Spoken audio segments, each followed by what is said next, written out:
Good morning. This is the Bill Press Show. I'm John Fugelsang filling in for Bill. It's a pleasure to be here yet again, and what a show we have planned for you today. Of course, the big story really is the filibuster reform and how the evil Harry Reid and Senate Democrats have abused the system by no longer allowing the wholesome Republicans to abuse the system. The false umbrage industry went into overdrive yesterday after this because apparently Harry Reid and the Democrats think they're like the majority party or something. A lot of our Republican friends are now threatening, just wait until the shoe's on the other foot, Democrats. Wait till you're the minority party, and then you won't be able to abuse the filibuster either, even though you've never once done it. So it's kind of hilarious to see. And of course, now this will all change once the Tea Party makes Chris Christie president. Oh, wait, that won't be happening. So we'll be talking all about that and taking your calls. Likewise, Trey Riddell, he's gone into rehab, and it's pretty remarkable. A congressman can buy cocaine, get arrested, choose to go to rehab, and keep his job. Somewhere, Anthony Weiner picks up a gun and shoots out his TV set. So we'll be talking all about that. Trey Riddell, of course, billed himself as the hip-hop conservative. So I think if he really wanted to have his hip-hop credentials, he should have been busted with some of that Lil Wayne scissorp. But we'll be getting deeply into that. As you know, Bill Press, as a member of the hip-hop community, is very invested in this. Today is also, of course, the 50th anniversary of an event in our nation's history that led to millions of sane adults believing one bullet could cause 7 wounds in 2 men. But we do want to get your thoughts on JFK, especially if you were alive at the time. Our guests, some of them were, most of them weren't, but we'll be taking your calls all morning. This is the Bill Press Show. I'm John Fugelsang. It's a pleasure to be with you on your TV, on your radio. It's free speech. This is the Bill Press Show.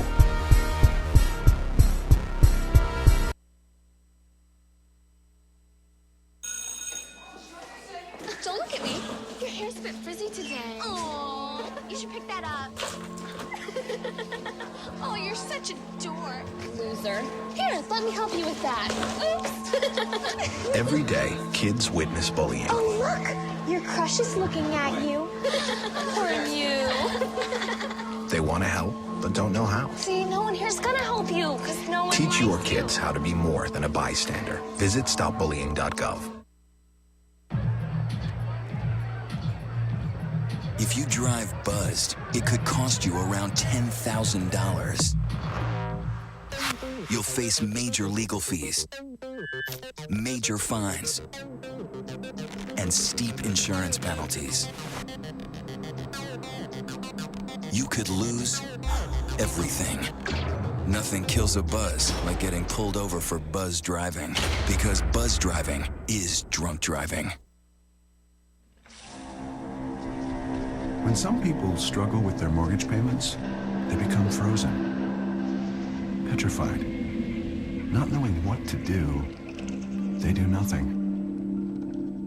But the people who take action are far more likely to get the most positive outcome. Making home affordable is a free government program. Call now to talk one-on-one with a housing expert about the options that are right for you. Real help, real answers, right now. Here at the GED Pep Talk Center, we have pep talkers standing by to get you motivated for your GED diploma. Text the name Terry to 69222 for a sympathetic pep talk. You show people what you really are. Or for a gentle pep talk, text the name Deborah. You know you're going to make people very proud of you. And if that's not enough, text the name Danny for an extreme pep talk.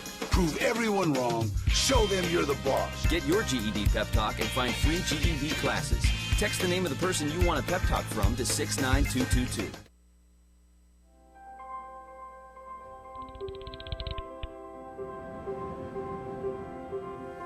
Did you see the world differently?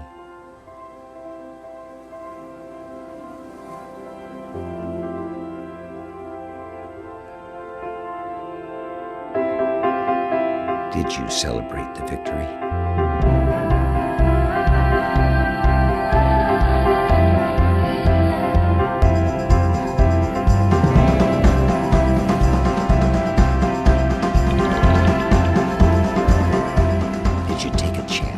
So today, I state clearly and with conviction America's commitment to seek the peace and security of a world without nuclear weapons. Did you stand up against our greatest threat.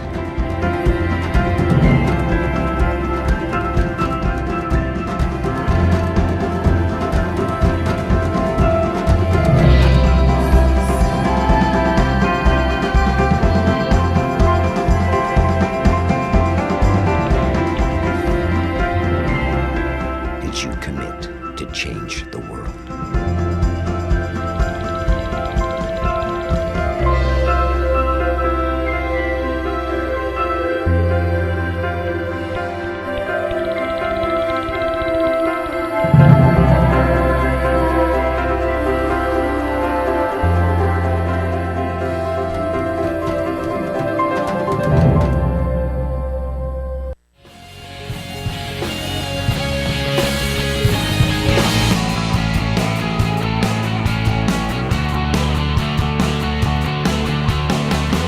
Broadcasting around the nation, on your radio, on your TV, and online. This is The Bill Press Show. This is The Bill Press Show. Good morning. I am John Fugelsang, filling in for Bill for the next 3 hours, in spite of overwhelming popular demand. It's been a real pleasure to be back here with all the press heads. Bill does one of the finest shows in all of radio, and it's a special, distinct pleasure for me to travel to our nation's beautiful capital and get up earlier than Amish farmers to come in here. And it's great to have as always, the great Peter Ogburn on the mic. Hey, John. Good morning, Welcome sir. back. Happy Friday. Thank you very much. And we'll be taking your calls all morning at 866-55-PRESS. That's 866-557-7377. Too bad it was such a slow news day yesterday. Yeah, really? Yeah, the nuclear option has been triggered, and the Republicans say, trigger, please. It's been really pretty remarkable. It was I think my favorite part of the entire day was watching Wolf Blitzer on CNN suggest that Harry Reid not letting the GOP act like total schmucks might make the GOP act like total schmucks. And you don't say. Well, there's been a lot of we really want to get y'all's opinions on this. We're going to play all the sound bites of all the major players in this because it is a truly historic day. It might actually help the Republicans. They haven't realized that yet. But at this point, the Congress has an approval rating of, I believe, 9%. Chlamydia is at 11%. So I think that this could be a indelicate way of actually getting stuff moved through Congress. Maybe I'm optimistic. I like the way you put that, yeah. Well, the funny thing about it is, all of our Republican friends, God bless them, all saying, well, you laugh now, Democrats, but just wait till they're the minority party in the Senate and the shoe's on the other foot. Then there's going to be some payback. I've heard that nonstop since yesterday, and it's kind of funny because you're welcome to do that. It's not really applicable since the Democrats never abused the filibuster, so your little taunts and threats aren't really all that relevant. Makes sense. I mean, we don't let you use the filibuster to against our judicial nominees at an unprecedented rate. So, I mean, and the other great threat they're giving is wait till we have the White House again. And that'll be great once the Tea Party gets Chris Christie into the White House. Yeah. Oh. Wait. Yeah. No, that's not going to happen. Like their odds.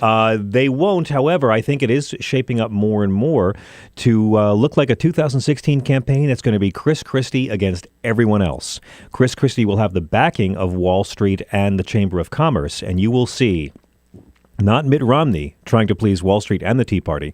We're going to see Chris Christie take them head on and say it's time for the adults to take over the party again. I think that's a really good way to put it. I wonder what will happen. I wonder if by the time that we get to 2016, if people will have finally maybe seen that the Tea Party has done more harm than good for Republicans. Well, will mainstream Republicans see it? Right. And that's going to be the big challenge. Now, we've just heard last month that the Chamber of Commerce has announced that they will be funding establishment GOP incumbents against Tea Party challenges in primaries next year. This never happened before.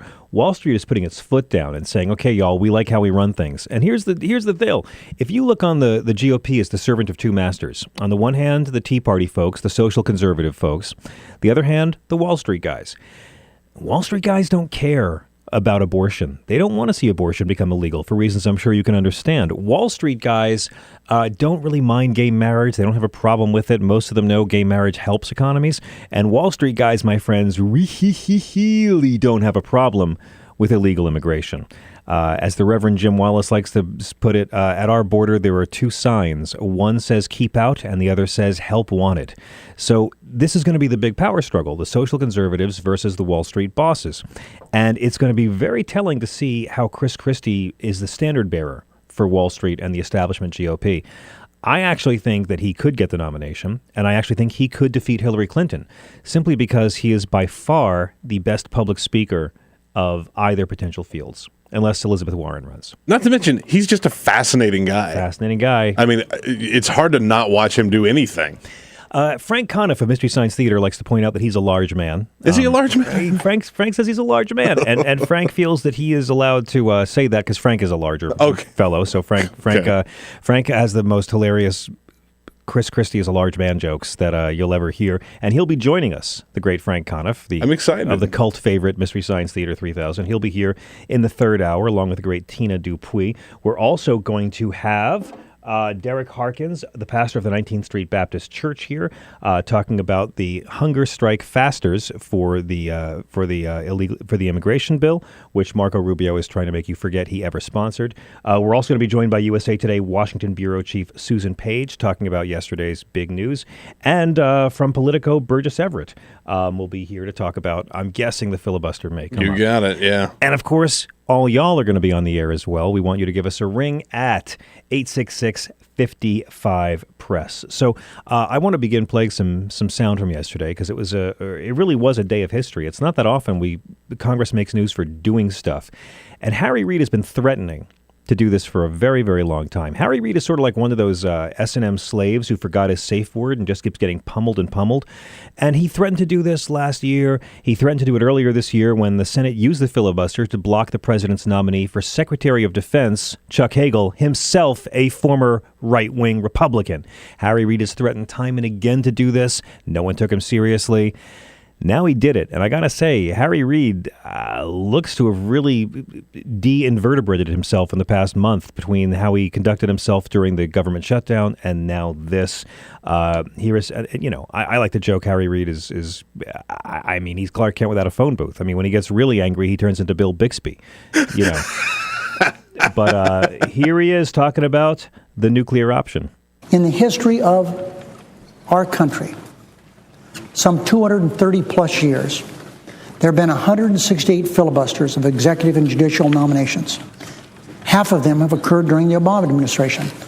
Now, I want to tell you, earlier this year, Harry Reid spent much of 2012 getting pressure to reform the filibuster, and he blew the chance, and he apologized, and he publicly said that Senators Merkel and Udall were right to push for a filibuster reform package, and he was wrong, and he promised that come the beginning of the 2013 session, he'd make filibuster reform happen. On the first day, he had a chance to change the filibuster rules to a simple 51-vote majority instead of 57. And then Harry Reid stepped to the plate and filibustered on the filibuster. He compromised on a compromise before capitulating, which is what Democrats do. He choked like George Bush on pretzel night, and the GOP didn't take him seriously, and they were right not to. But now he has come out guns blazing, and here's what he said about the unprecedented obstruction in the Senate. When it comes to what's gone on in the Senate floor, there's a lot of blame to go around. But the obstruction we've seen from Republicans against President Obama has reached new heights never dreamed of. Never dreamed of, which is why it's really a hollow threat for the GOP to say that once the shoe's on the other foot and they have control of the Senate again, this is going to be payback for the Democrats, because only one party has done this ever. And keep in mind, during Bill Clinton's first term, in the early 90s, the GOP used the filibuster more than had been used in several decades previously combined. So this is their MO. And again, you can't call it tyranny. It's democracy. It's the simple up or down vote. It's giving these nominees a vote and not just tying them up for years and years and years awaiting a vote. Obviously, the GOP now accuses the president of court packing, which is ridiculous. Court packing refers to something that was very wrong that FDR tried to do during his administration of actually packing more judges onto the Supreme Court. But the real concern is, if Mrs. Clinton's a lock for the White House, it's going to be nothing but Democratic judicial employees for the U.S. court system, conceivably for the next 11 years. And this is the real concern of the GOP. This is what it's all about. The president, of course, came out and spoke about this and had Reid's back all the way. And why wouldn't he? They're his nominees. He gets to nominate them. That's how the Constitution works. Here he is talking about this constant need of the GOP to refight elections. A deliberate and determined effort to obstruct everything, no matter what the merits, just to refight the results of an election, is not normal. And for the sake of future generations, we can't let it become normal. I'm watching Fox News on the screen right now, and they're actually saying, pulling the race card. Oprah calls president's detractors racist. Because, if you complain about racism, it's playing the race card. If you are racist, well, that's just telling it like it is. Here's the president talking about public service not being a game. Public service is not a game.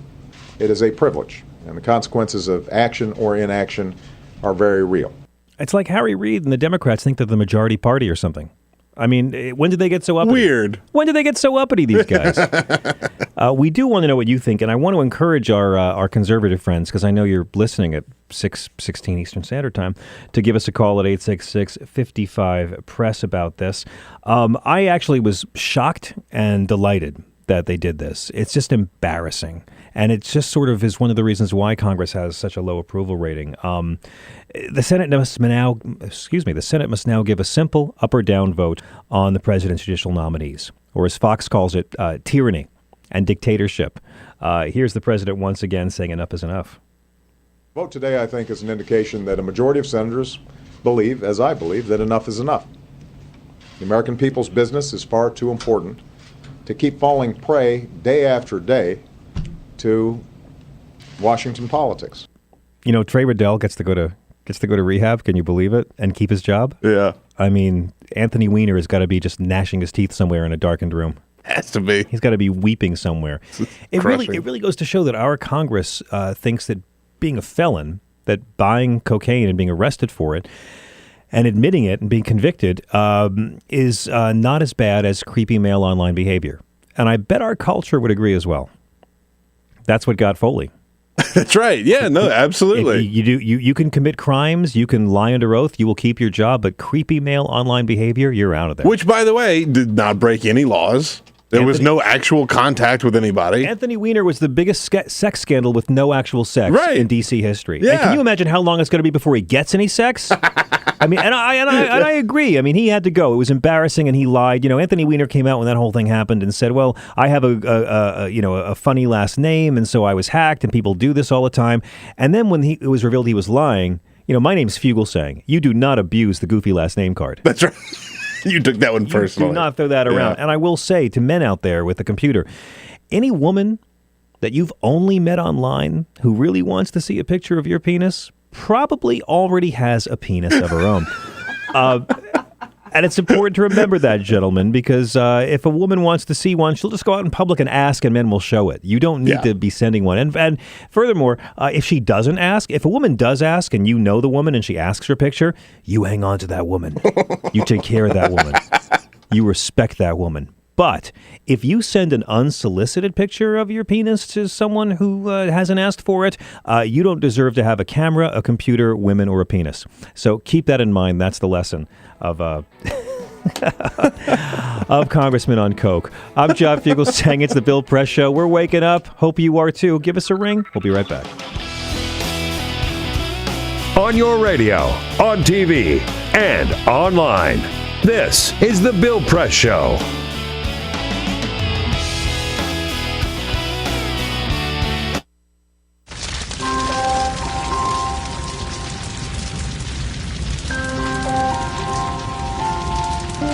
A single ember that escapes from a wildfire can travel more than a mile. That single ember can ignite and destroy your home or even your community. You can't control where the ember will land, only what happens when it does. Get Fire Adapted now at fireadapted.org. Columbine, Virginia Tech, Tucson, Aurora, Fort Hood, Oak Creek, Newtown. Newtown, Newtown. Newtown. How many more? How many more? How many more colleges? How many more classrooms? How many more movie theaters? How many more houses of faith? How many more shopping malls? How many more street corners? How many more? How many more? Enough. Enough. Enough. Enough. Demand a plan. Right now. As a mom. As a dad. As a friend. As a husband. As a wife. As an American. As an American. As an American. As a human being. For the children of Sandy Hook. Demand a plan. No more lists of names. It's not too soon. It's too late. Now is the time. Before we all know someone who loved someone on that list. No more lists. No more. Who they might have been. No more. If we had just done something yesterday. It's time. We can do better than this. We can do better than this. It's time. It's time. It's time for our leaders to act. Demand a plan. Right now. Right now. You! Demand it! Enough. Enough. Enough. Enough.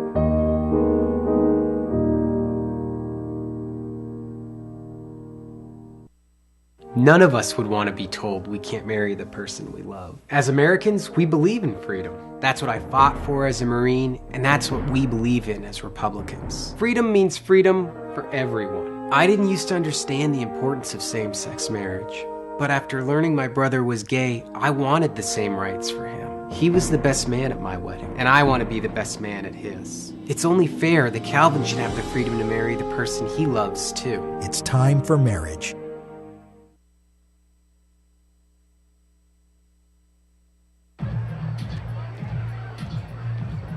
If you drive buzzed, it could cost you around $10,000. You'll face major legal fees, major fines, and steep insurance penalties. You could lose everything. Nothing kills a buzz like getting pulled over for buzz driving, because buzz driving is drunk driving. When some people struggle with their mortgage payments, they become frozen, petrified. Not knowing what to do, they do nothing. But the people who take action are far more likely to get the most positive outcome. Making home affordable is a free government program. Call now to talk one-on-one with a housing expert about the options that are right for you. Real help, real answers, right now.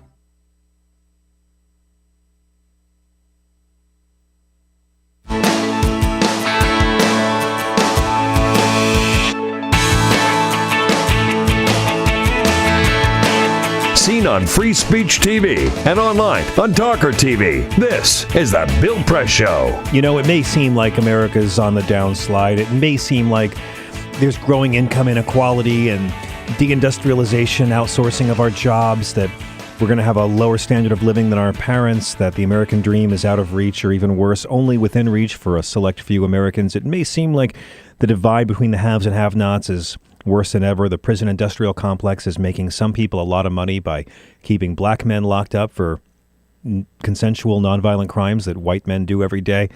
It may seem like the American dream is dead, and then you hear a story that restores your faith in our common humanity. Charles Manson's getting married. It's so beautiful. She's 25. Her name is Star. That's the name Manson has bestowed upon her. Oh, okay. Well. And they plan on getting married. Charles Manson, of course, is 79. He's serving in California's Corcoran State Prison, and his girlfriend moved to the prison in the neighborhood when she was 19 to be closer to him. So they're obviously clearly a serious couple. She has carved a star in her forehead. As a lot of newlyweds do. You know, you want to... an X in her forehead. Her name is Star. She's carved an X in her forehead to show her devotion to Manson. Manson carved a swastika. I was going to say, so this is a step up from a swastika. Well, the good news is if she decides to go the full swastika, it's just 4 little hash marks, and the X easily becomes it. You can always add, but you can never subtract. You can't. You can't. It's so much work to turn a swastika into an X. I mean, you need laser, you need the whole thing. But actually, turning a common X to a swastika, not that hard. No, that's like something special she gives him on the wedding night. Of course, I don't want to rain on anyone's parade, and it's great to see that, 2 mismatched misfits can find love in today's cold, weary world. But Chuck, she's using you, okay? I want Manson to know she's using you for your pension and trying to glam off your fame. And just be careful, Manson.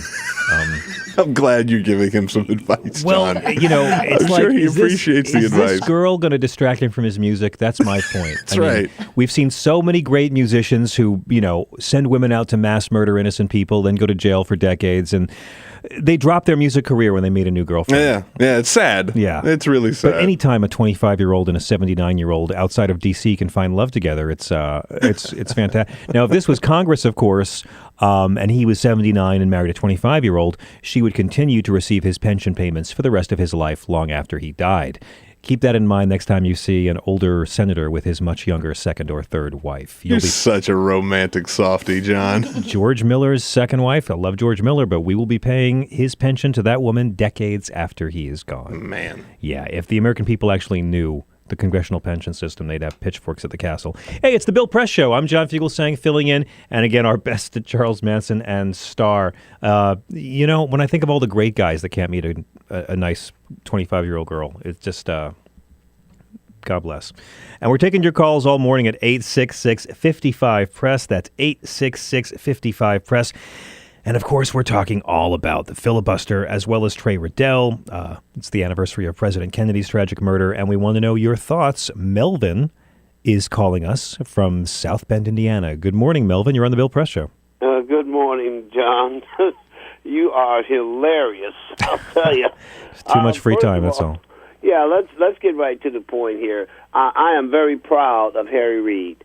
The fact that he stood up and told the Republican Party that all the stuff that they keep doing, like taking away your voters' rights, state by state, district by district, that enough is enough, and it's about time the Democrats start fighting fire with fire. Yeah, I agree. I was starting to really, really believe that Harry Reid was deliberately kicking the can down the road. He's threatened and promised to do this so many times, and it just seems sometimes like the whole Congress is in this, pantomime of good cop, bad cop, where they point fingers and nothing actually gets done. But yesterday, thanks to Harry Reid, you're right, Melvin, something got done. One other quick point about the gentleman from Florida. Give me a break. What do you mean? Give me a break. Everybody, including Issa, is from California. Drugs come in that way. Why doesn't he investigate some of the Republicans with all the obstruction they do? And we know it's a conspiracy. Why would Darrell Issa ever do that? You're implying that he's serving for the public good and not just for the good of his own party. Well, isn't he serving for the public good? Darrell Issa is a car thief. You think he's going to go looking into Republican congressman crime? Oh, goodness. Felon, prosecute thyself. Oh, my God. John is way out. Mercy. Melvin, I thank you for the call. It's the Bill Press Show, 866-55-PRESS. We'll be right back.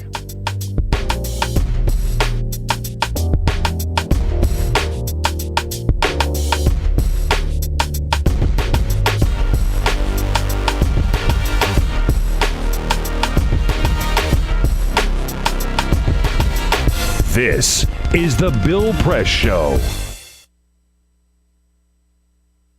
So this is my computer. This is your computer. Let's go on the internet. Let's go. Click it. Yes. Okay. I cursor in between the R and the E. Pressing done. I want you to just push the period. She's gonna love me all over again. That's it. Jamaica, here you go. Here we go. Good job. Thank you. Thank you. And I did it by myself. Feel smarter. So, I'm kind of new here, but I've noticed a trend. My human does this funny thing where she goes around and gets all my toys, and then she hides them in that basket by the door. But it's always the same basket, and it's always in the same place. And then she acts so surprised when I find them, but, she's putting them in the same basket. Again. It's like, hello, that's where you put it last time. You were the worst at hide and go seek.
So, same time next week? Well, of course. Put away a few bucks, feel like $1 million. For free tips to help you save, go to Feed the Pig.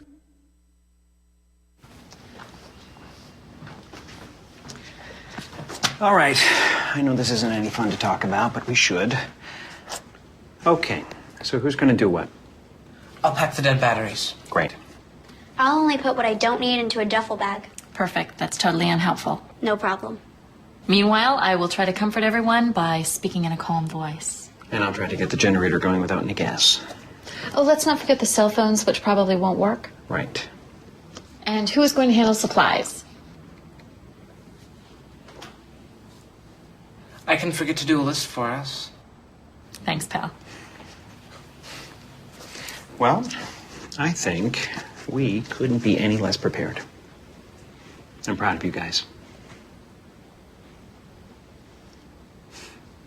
Talk to your kids about who to call, where to meet, what to pack.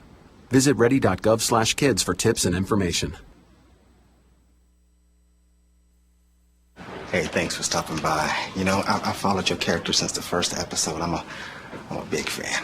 Big fan. Thank you. And listen, your storyline, it makes for incredible TV drama. Thing is, your drug use is very adult content. Too adult for the kids. So I'm gonna have to block you. Oh, man. Yeah. Well, have a good one. You're a nice lady.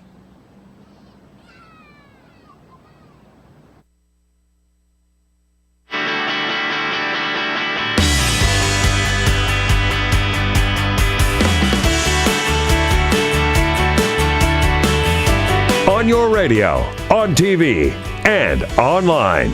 This is The Bill Press Show. This is The Bill Press Show. I'm John Fugelsang, filling in for the great man all morning. What a pleasure to be back in our nation's capital. Guest hosting for Bill, and I had a lovely day in D.C. yesterday. After I left, I went to see 12 Years a Slave. Ooh. Which is a real feel-good movie to see in this town, let me tell you. Man. This town figures prominently in the plot of that movie, and do yourself a favor and catch it. Also, I finally got to see Bob Dylan's new music video for Like a Rolling Stone. Isn't that the greatest? It's incredible. It's so cool. It's so. I want to know how much creative say Bob had in it. I hope he had a lot. Yeah. It's so brilliant and acidic and hilarious and furious, and technologically, it's something we've never seen before. It's very cool. I'm going to tweet out a link, by the way, if you haven't seen it. If you follow us at BP Show, I'll tweet the link out. You got to check it out. It's a TV network. I mean, it's a video. It's the first ever video for the song. And it's like 16 different TV channels of different shows where the characters lip sync the lyrics, including Drew Carey on Price is Right, a tennis match, a home shopping network, a bachelor-style show, some Japanese-style anime, and you can change channels throughout the song and watch any different one. There's like 16 videos in one. It's genuinely brilliant. It's genuinely brilliant because at first it seems incongruous and it seems kind of gimmicky. And then when you realize what it's really saying about our modern culture, it actually makes the song more contemporary than ever. And I've seen Bob Dylan live some 55 times. This is also known as girl repellent. But I got to say, do yourself a favor and give yourself a whole afternoon to watch this this video because it takes at least an hour. Yeah, you keep playing with it. Yeah. Like, just keep playing with it. It's really brilliant. I don't know how they did it. The technology is remarkable. Okay, so we're taking your calls all morning at 866-55-PRESS. That's 866-557-7377. And in case you hadn't heard, filibuster reform has finally come to town. Harry Reid has threatened it so many times. He's promised it so many times. He's reneged on this. And yesterday they decided they were tired of having Lucy pull the football away. Harry Reid actually did something. You know, for a long time I was trying to sell a game show called What Does More, Harry Reid or the Human Appendix? And I might have to revise my show Bible now because Harry Reid, he's been doing stuff. And before we go to the phones, I just want to play a quick clip of Mitch McConnell losing his damn mind. Mitch McConnell thinks, of course, that having an up or down vote on presidential judicial nominees is a power grab. Let's listen. It reminds them of all the broken promises. It reminds them of the power grab. It reminds them of the way Democrats set up one set of rules for themselves and another for everybody else. Or we were told that we could keep our obstruction if we liked it, and we like our obstruction. Mitch McConnell's kind of like if Darth Vader and Elmer Fudd had a child, you know? Be very, very quiet. I'm obstructing presidents. He feels that changing the rules to allow a vote so this unprecedented obstruction can't happen is breaking the rules. Once again, Senate Democrats are threatening to break the rules of the Senate, in order to change the rules of the Senate. And over what? I believe the Democrats have followed the rules everywhere, including what they did yesterday, which was actually quite legal and allowed. It's not constitutional. These are Senate rules. Yeah. And it's true that this rule hasn't been changed in 200 years in the Senate, but you haven't seen this kind of obstruction in the Senate, this kind of disrespect for a president's nominees. And believe me, there's a lot of liberals out there who'd have loved to have seen the Democrats treat Bush appointees like this. They're panicked because they think that if Mrs. Clinton gets in the White House, it's 11 straight years of clear shots to load the federal bench with tons of moderately progressive judges, which is horrifying to people because the world is changing and the demographics are changing and Republicans aren't comfortable with the reality. And speaking of Republicans not comfortable with reality, Chris Christie. Sherry is calling us from Chicago. Are you there, Sherry? Good morning. You're on the Bill Press Show. Hi, good morning, guys. Enjoying the program. I'm not Republican or Democrat. I'm down the middle, progressive. I'm neither either. I keep waiting for a party to give me a reason to join. Yeah, truly. I think Chris Christie, 100 pounds lighter, would dance around Hillary Clinton.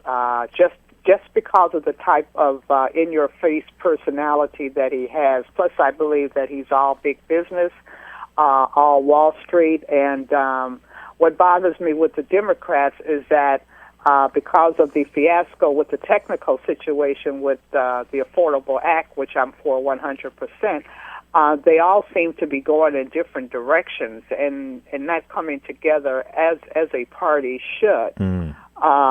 Hillary, I don't know about Hillary. Truly, I was excited at first, but I'm not seeing enough of her, and maybe we're not supposed to. You're not supposed to right now.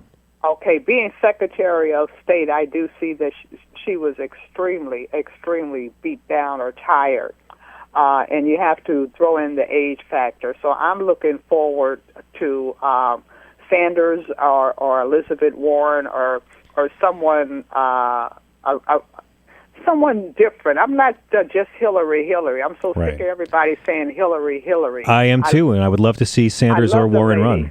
Yeah, I love the lady, but it's a lot of, good people out there, good Democrats out there. So Christie, nah. he'll say just like Perry, the governor in Texas, and Fred Thompson did, you know.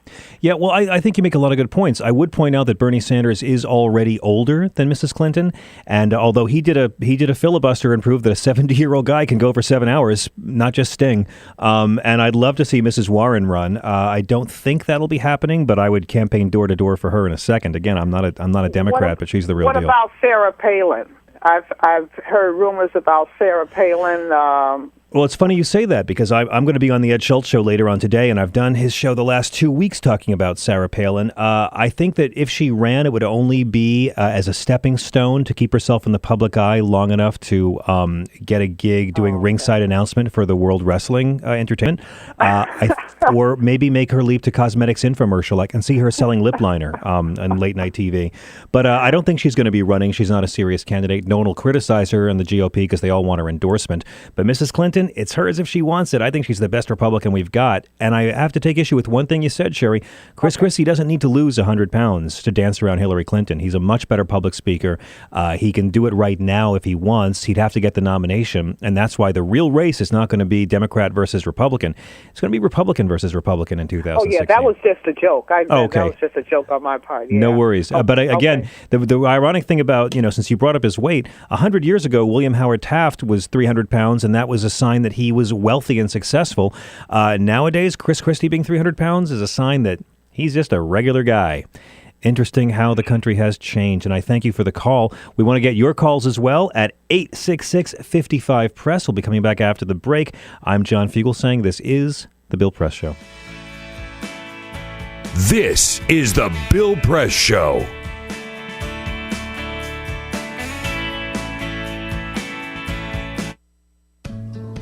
You wouldn't let money just blow out of your house. So when your AC or heater is on, make sure the doors, windows, and fireplace flue are shut tight. If you're headed out, turn down the AC or lower the heat by 10 degrees. And always keep your water heater set at 120. A little bit of common sense goes a long way. Get more great tips at energysaver.gov. So, I'm kind of new here, but I've noticed a trend. My human does this funny thing where she goes around and gets all my toys, and then she hides them in that basket by the door. But it's always the same basket, and it's always in the same place. And then she acts so surprised when I find them, but, she's putting them in the same basket. Again. It's like, hello, that's where you put it last time. You were the worst at hide and go seek.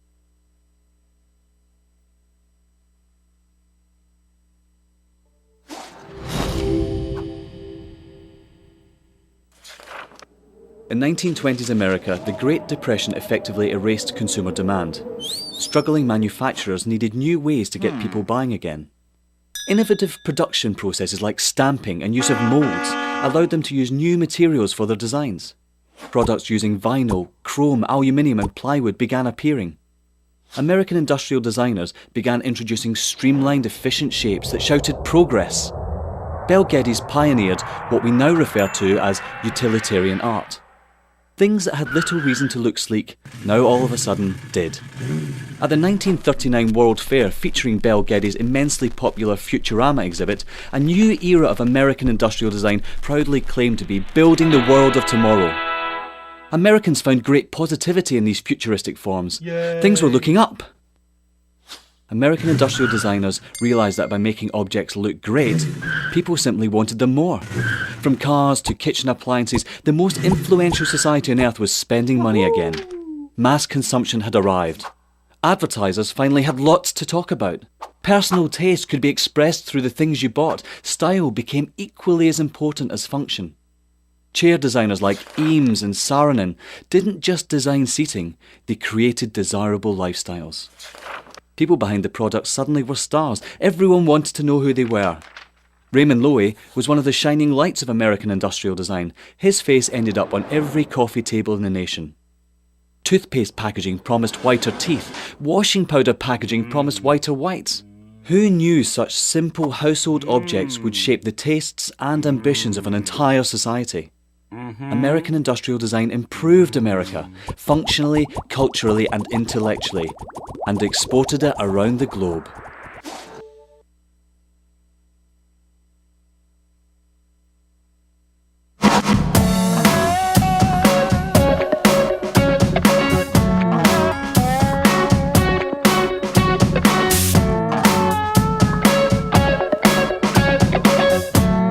Connect with The Bill Press Show on Twitter. Follow us at BP Show and tweet using the hashtag WatchingBP. This is The Bill Press Show. This is The Bill Press Show. I'm John Fugelsang, filling in for Bill all morning. It's a real pleasure to be back in the driver's seat here with the great Peter Ogburn on the mic. I'm talking like a rapper, like Trey Riddell.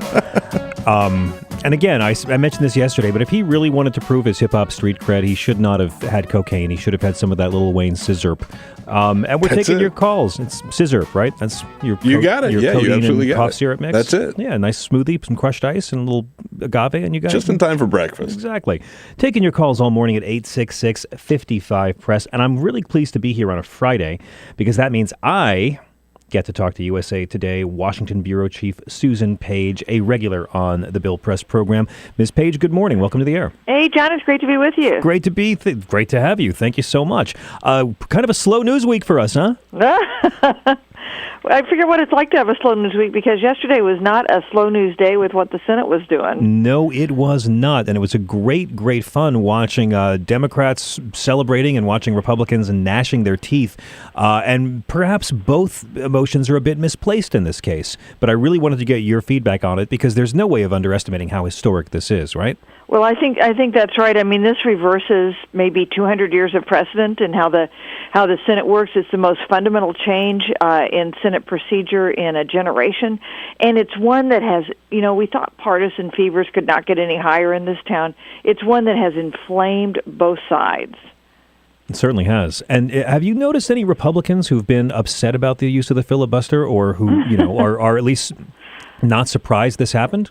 There's a fair amount of hypocrisy on both sides. If you go back just a couple years when Republicans controlled the Senate, there were Democrats talking about the importance of the filibuster and Republicans talking about the desire to use this nuclear option they used yesterday to change the filibuster rules.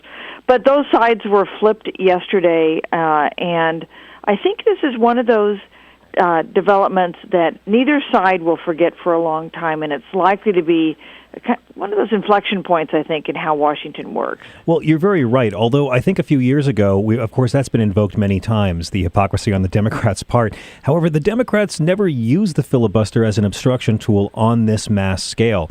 And back during the Bush administration, when the GOP did control the Senate, reconciliation, 51 votes, was used for budgetary measures. Well, that's true. I mean, the use of the filibuster, especially on these cases of nomination, and especially on judicial nominations, has never been used in quite the way Republicans have used it in the last couple of years. And, of course, the thing that provoked this final action where the three judges being denied confirmation for the D.C. District Court, not because of their qualifications, not even because of their ideology, but just because Republicans were clearly not willing to confirm any judge for that court. We saw this earlier this year when they refused to vote on Chuck Hagel for defense secretary, despite the fact that he was a Republican senator for many years. Right. Well, of course, he did end up being confirmed, but yes, that was the first time a filibuster tactic had been used against a nominee to head the Pentagon. Clearly we've gone into new territory in the use of obstruction tactics in Congress with this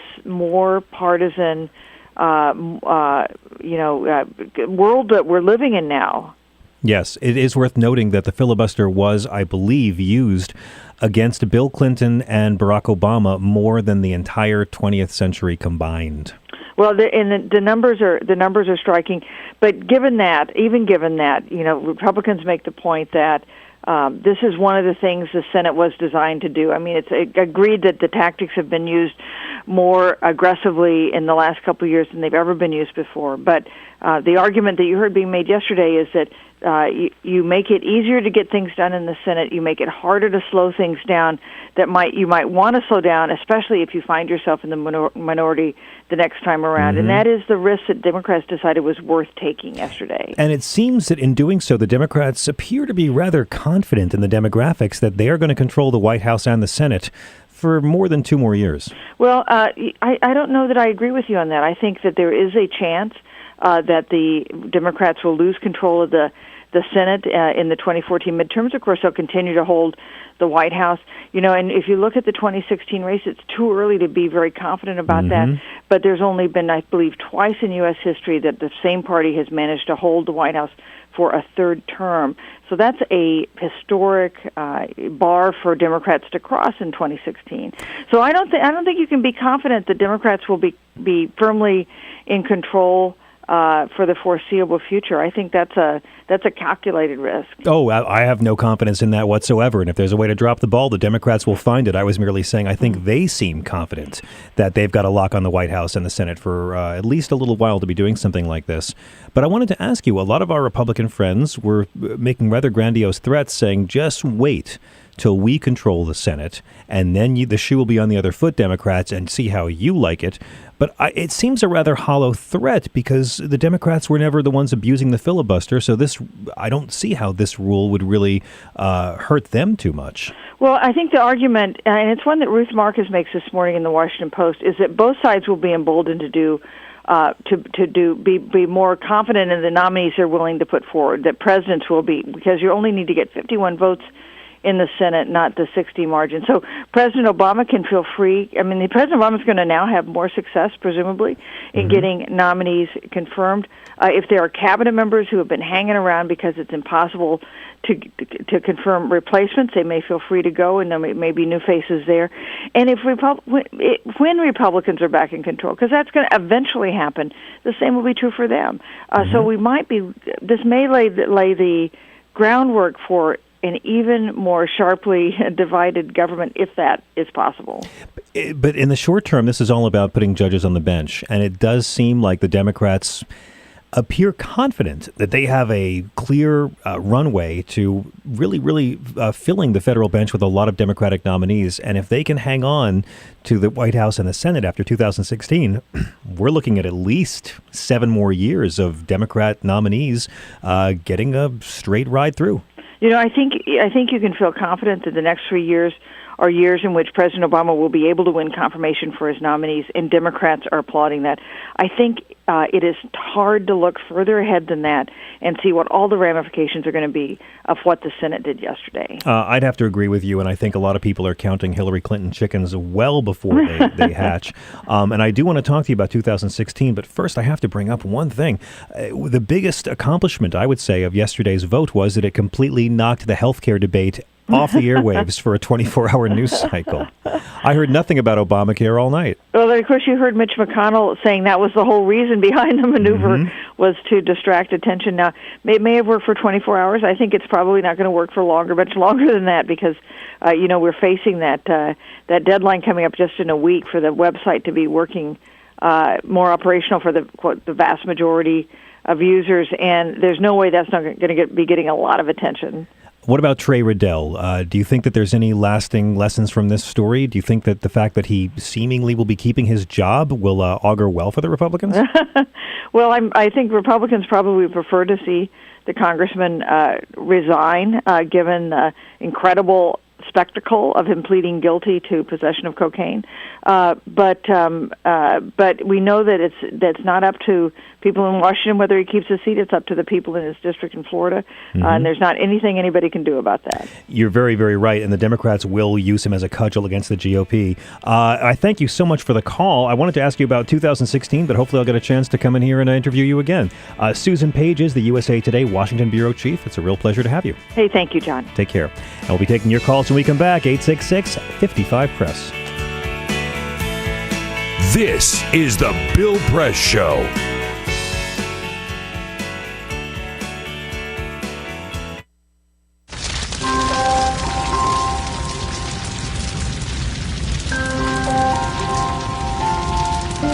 A single ember that escapes from a wildfire can travel more than a mile. That single ember can ignite and destroy your home or even your community. You can't control where that ember will land, only what happens when it does. Get Fire Adapted now at fireadapted.org. Columbine, Virginia Tech, Tucson, Aurora, Fort Hood, Oak Creek, Newtown, Newtown, Newtown. Newtown. How many more? How many more? How many more colleges? How many more classrooms? How many more movie theaters?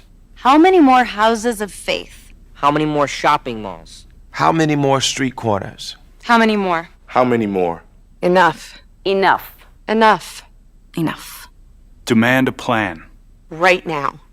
As a mom. As a dad. As a friend. As a husband. As a wife. As an American. As an American. As an American. As a human being. For the children of Sandy Hook. Demand a plan. No more lists of names.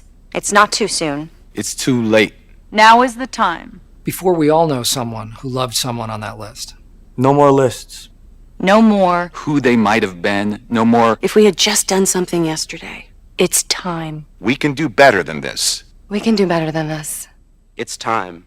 It's time. It's time for our leaders to act. Demand a plan. Right now. Right now.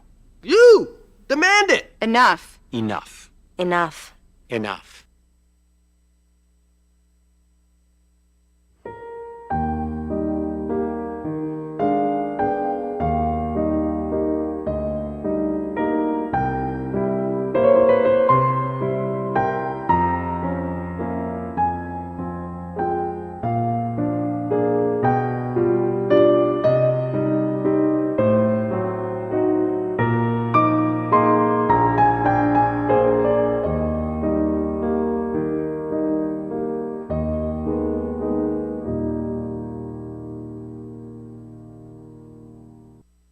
None of us would want to be told we can't marry the person we love. As Americans, we believe in freedom. That's what I fought for as a Marine, and that's what we believe in as Republicans. Freedom means freedom for everyone. I didn't used to understand the importance of same-sex marriage, but after learning my brother was gay, I wanted the same rights for him. He was the best man at my wedding, and I want to be the best man at his. It's only fair that Calvin should have the freedom to marry the person he loves, too. It's time for marriage.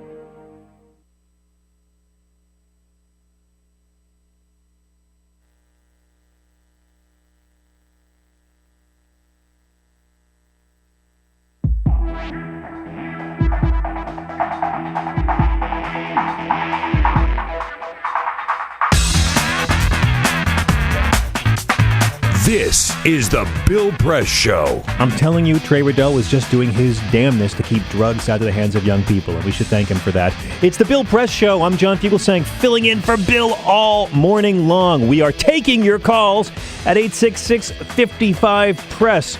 We're talking about healthcare. We're talking about Congressman Riddell. We're talking about, is there any news? Oh, yeah, the filibuster. We'll be talking about that as well as your JFK memories. If you remember that day, we'd love to have you call in and tell us what your experience was, because, hey, no one else is doing that today. So give us a ring, and Cindy is on the phone from the great state of Arizona. Cindy in Phoenix, you're on the Bill Press Show. Hi.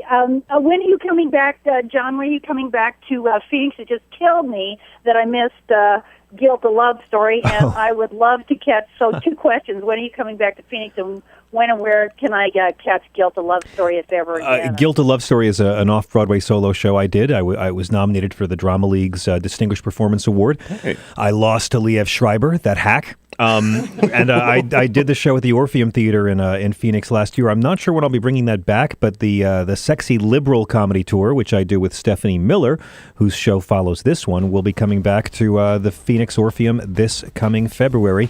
And I'll be on Stephanie's show for an hour once this show wraps, because I really want to sit in Bill's chair for a full 4 hours. Sexy Liberal Tour is also coming to Seattle on December 14th. If you're up there and awake right now, hey, it's almost 4 a.m. Come see us. We'll be right back after this.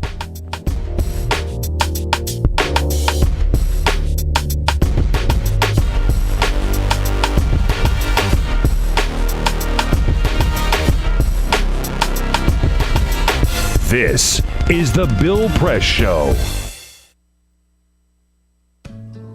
You wouldn't let money just blow out of your house. So when your AC or heater is on, make sure the doors, windows, and fireplace flue are shut tight.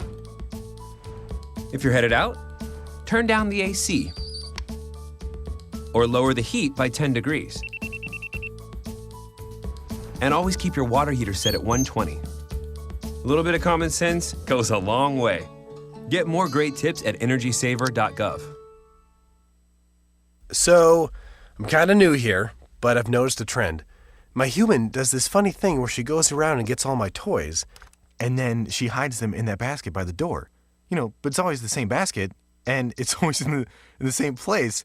And then she acts so surprised when I find them, but, she's putting them in the same basket. Again. It's like, hello, that's where you put it last time. You were the worst at hide and go seek.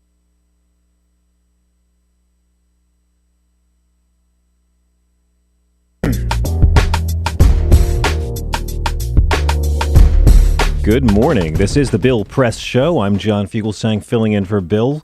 It's a pleasure to be here yet again, and what a show we have planned for you today.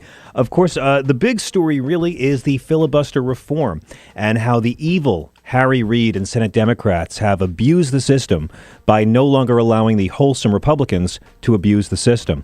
The false umbrage industry went into overdrive yesterday after this because apparently Harry Reid and the Democrats think they're like the majority party or something. A lot of our Republican friends are now threatening, just wait until the shoe's on the other foot, Democrats. Wait till you're the minority party, and then you won't be able to abuse the filibuster either, even though you've never once done it. So it's kind of hilarious to see. And of course, now this will all change once the Tea Party makes Chris Christie president. Oh, wait, that won't be happening. So we'll be talking all about that and taking your calls. Likewise, Trey Riddell, he's gone into rehab, and it's pretty remarkable. A congressman can buy cocaine, get arrested, choose to go to rehab, and keep his job. Somewhere, Anthony Weiner picks up a gun and shoots out his TV set. So we'll be talking all about that. Trey Riddell, of course, billed himself as the hip-hop conservative. So I think if he really wanted to have his hip-hop credentials, he should have been busted with some of that Lil Wayne scissorp. But we'll be getting deeply into that. As you know, Bill Press, as a member of the hip-hop community, is very invested in this. Today is also, of course, the 50th anniversary of an event in our nation's history that led to millions of sane adults believing one bullet could cause 7 wounds in 2 men. But we do want to get your thoughts on JFK, especially if you were alive at the time. Our guests, some of them were, most of them weren't, but we'll be taking your calls all morning. This is the Bill Press Show. I'm John Fugelsang. It's a pleasure to be with you on your TV, on your radio. It's free speech. This is the Bill Press Show.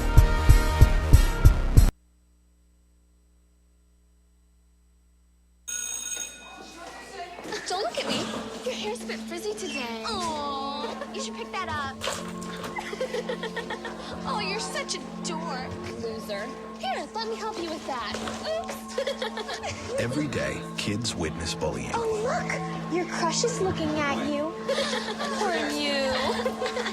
They want to help, but don't know how. See, no one here's gonna help you, because no one Teach your likes kids how to be more than a bystander. Visit stopbullying.gov. If you drive buzzed, it could cost you around $10,000. You'll face major legal fees, major fines, and steep insurance penalties. You could lose everything. Nothing kills a buzz like getting pulled over for buzz driving, because buzz driving is drunk driving.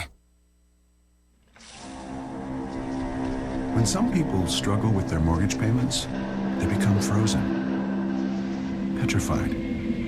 Not knowing what to do, they do nothing. But the people who take action are far more likely to get the most positive outcome. Making home affordable is a free government program. Call now to talk one-on-one with a housing expert about the options that are right for you.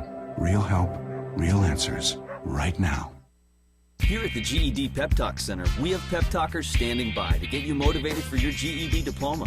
Text the name Terry to 69222 for a sympathetic pep talk. You show people what you really are. Or for a gentle pep talk, text the name Deborah. You know you're going to make people very proud of you. And if that's not enough, text the name Danny for an extreme pep talk. Prove everyone wrong. Show them you're the boss. Get your GED pep talk and find free GED classes. Text the name of the person you want a pep talk from to 69222.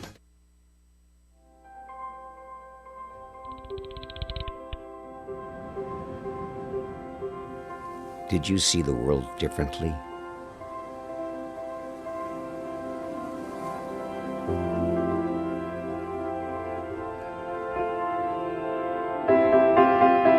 Did you celebrate the victory?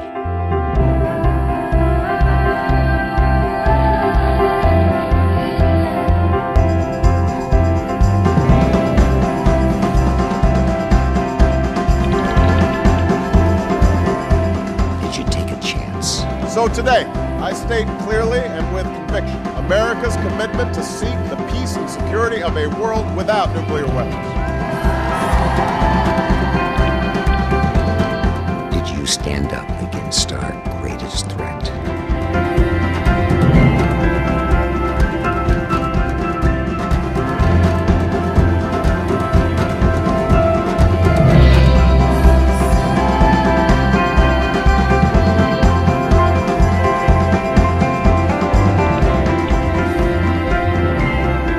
Did you commit to change the world?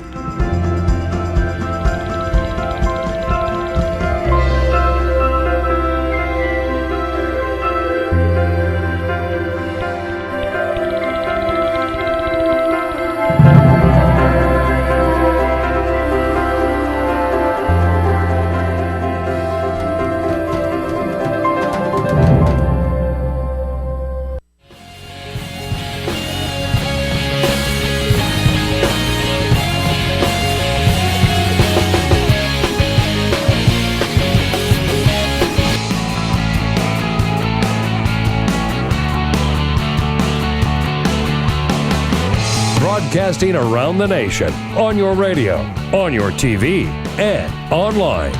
This is The Bill Press Show. This is The Bill Press Show. I'm John Fugelsang, filling in for the great man all morning. We are taking your calls all day long at 866-55-PRESS. And I'm really excited about this next guest.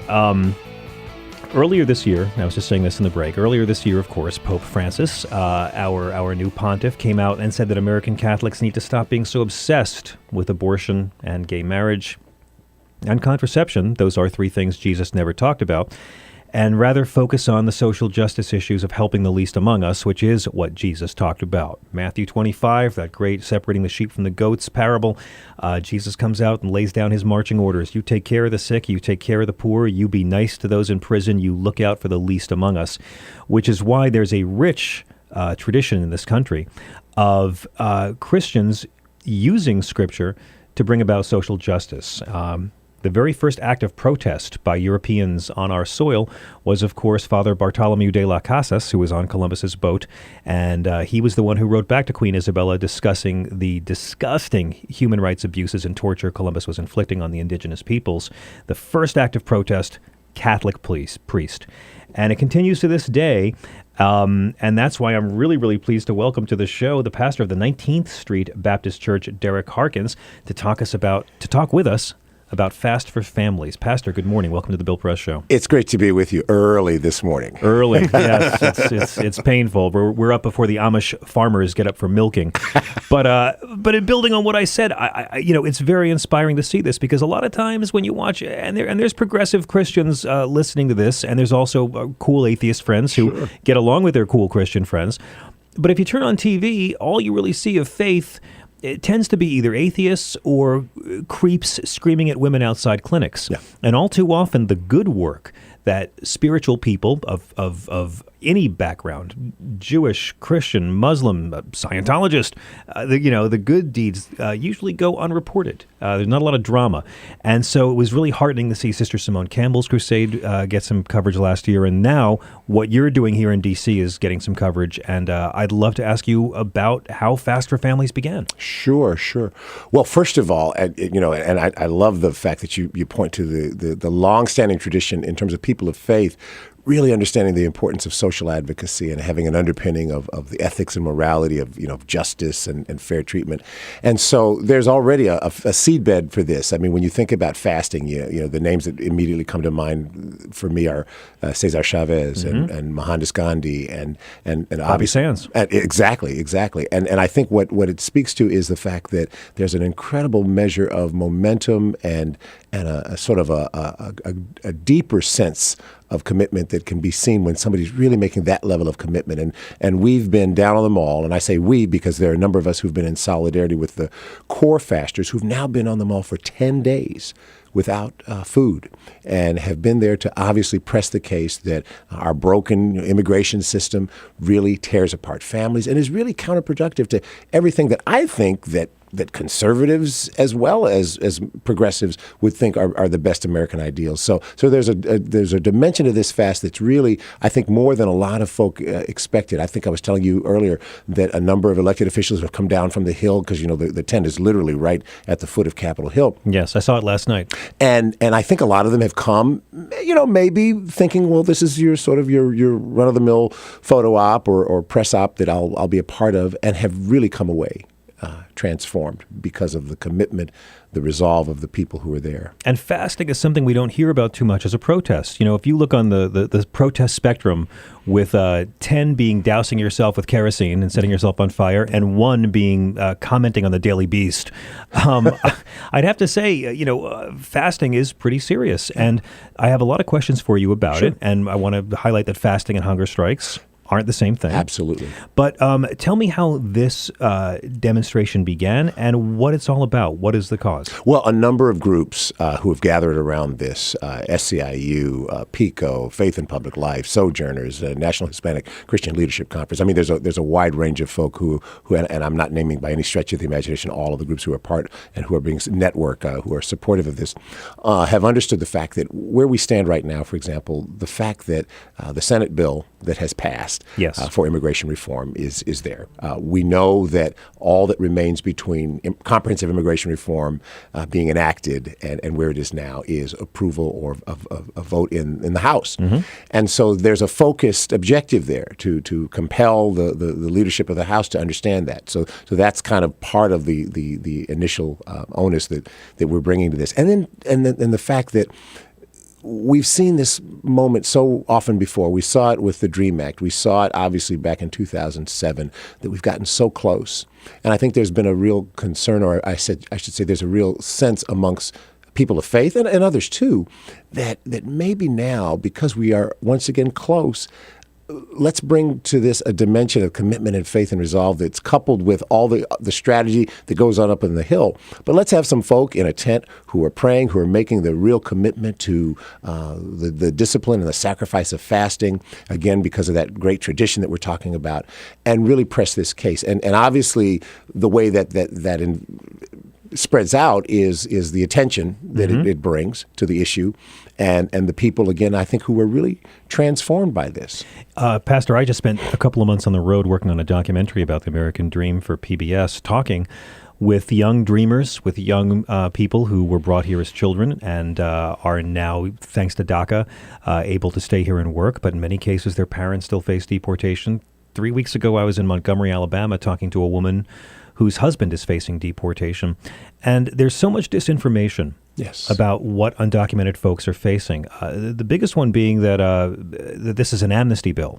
That's what Ronald Reagan did. That's not what this is. Right. This is actually a rather long, painful, costly path to citizenship. Absolutely. And I mean, to be honest with you, from a progressive viewpoint, I mean, I would even say I would like to see, an option for immigration reform that was less onerous. But the reality is even that represents a forward move, to even, because you hear people say, well, one of the elements is to, have to get at the back of the line and however many years there will be in terms of waiting for the process to unfold. It's over 10 years. It's over 10 years. And thousands of dollars in fines as well. And keep in mind that when you say that, you're talking about people who, and you're right, to put this to the lie, you're talking about people who already are productive in our economy, who already are paying taxes, oftentimes because, they don't have the benefit of tax-free mortgage interest or whatever, who are paying a higher tax rate oftentimes than documented citizens. So they're also paying a higher tax rate than many of the churches demonizing them for being here in this country. How about many churches who pay no taxes? Well, I mean, we have to remind, and everyone listening has to remind all your anti-immigrant friends, friends,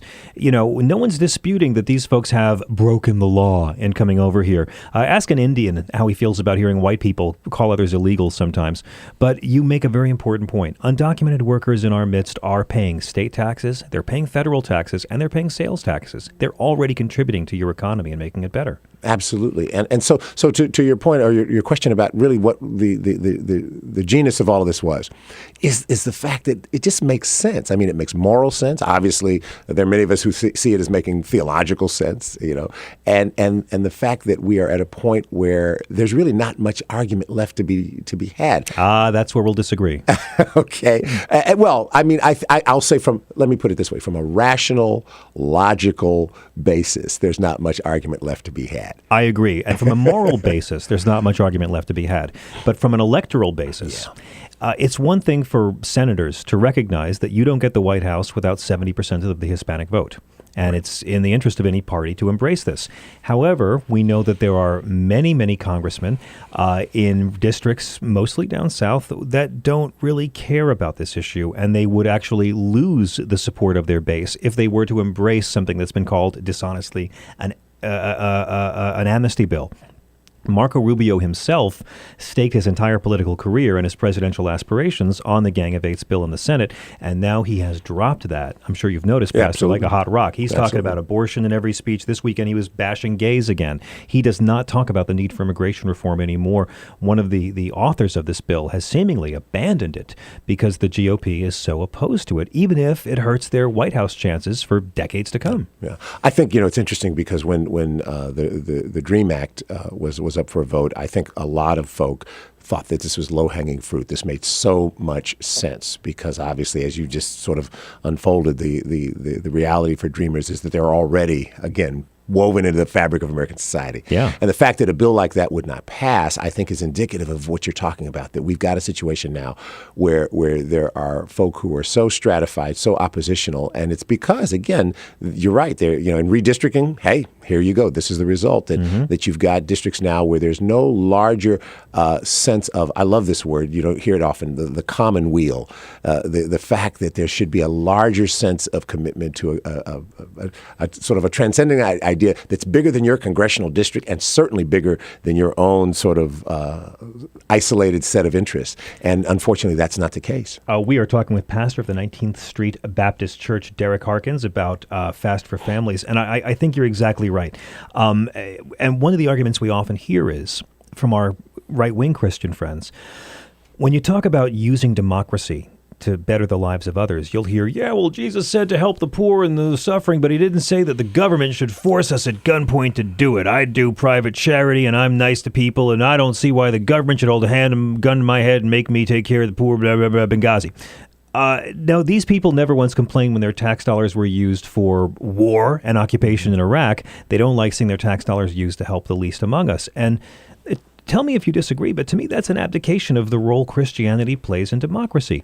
Yeah, Jesus never talked about this because Jesus didn't live under democracy. He lived under imperial rule. Right. But if you're a believer in the values of Christ and you're a believer in democracy and you believe in using democracy to create a more Christian society, on earth as it is in heaven, right, I have no problem with the government based on Christian values. It's just that involves being really nice to people on a legislative basis. Yeah. Well, and I think the problem is you're right. You can't mix metaphors. You can't say, well, because Jesus didn't speak to the idea of how to function in a capitalist society, therefore, we need to understand the way Jesus talked about these things. Yeah, Jesus didn't talk about gay people either. He didn't talk about gay people, and I think that the point is that when you, for example, when you think about what's one of the very first things that the church, when it evolved in Acts, what did they do? They shared amongst themselves as each person had need. Well, Acts of the, I always say Obamacare is not a blueprint for socialism. You're thinking of Acts of the Apostles. Exactly. That book will blow your mind, and it really is opt-in communism. And so to say that there isn't a mandate to be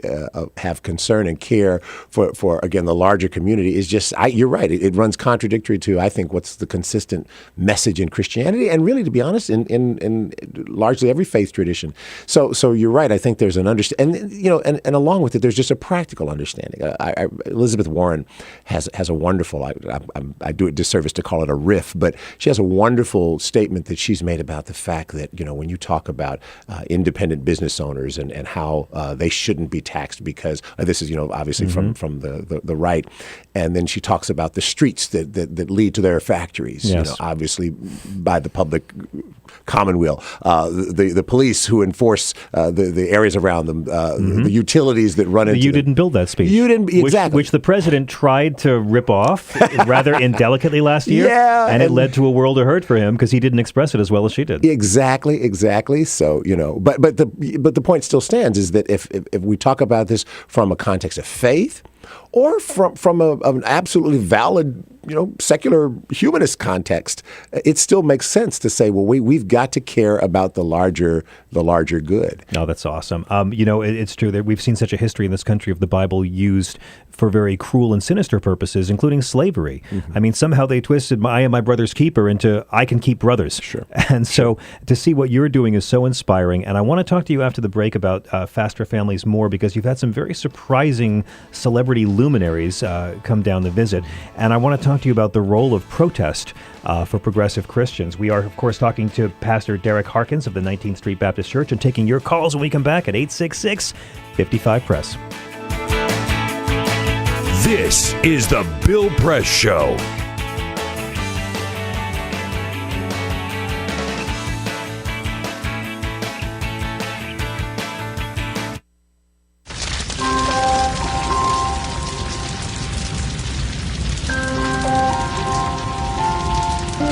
A single ember that escapes from a wildfire can travel more than a mile. That single ember can ignite and destroy your home or even your community. You can't control where that ember will land, only what happens when it does. Get Fire Adapted now at fireadapted.org. Columbine, Virginia Tech, Tucson, Aurora, Fort Hood, Oak Creek, Newtown. Newtown, Newtown. Newtown. How many more? How many more? How many more colleges? How many more classrooms? How many more movie theaters? How many more houses of faith? How many more shopping malls? How many more street corners? How many more? How many more? Enough. Enough. Enough. Enough. Demand a plan. Right now.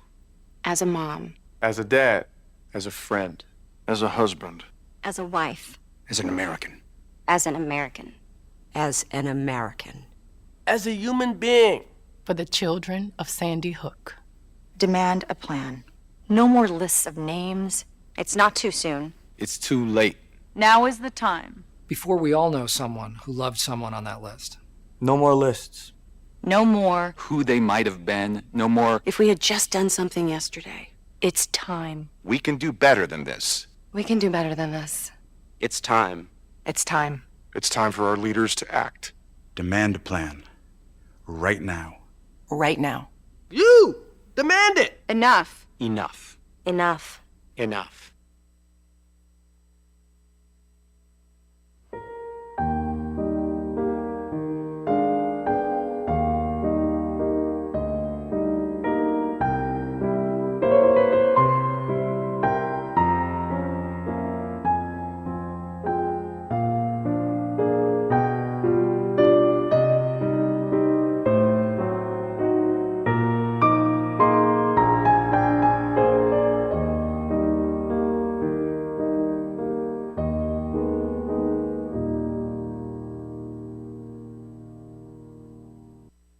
None of us would want to be told we can't marry the person we love. As Americans, we believe in freedom. That's what I fought for as a Marine, and that's what we believe in as Republicans. Freedom means freedom for everyone. I didn't used to understand the importance of same-sex marriage, but after learning my brother was gay, I wanted the same rights for him. He was the best man at my wedding, and I want to be the best man at his. It's only fair that Calvin should have the freedom to marry the person he loves, too. It's time for marriage.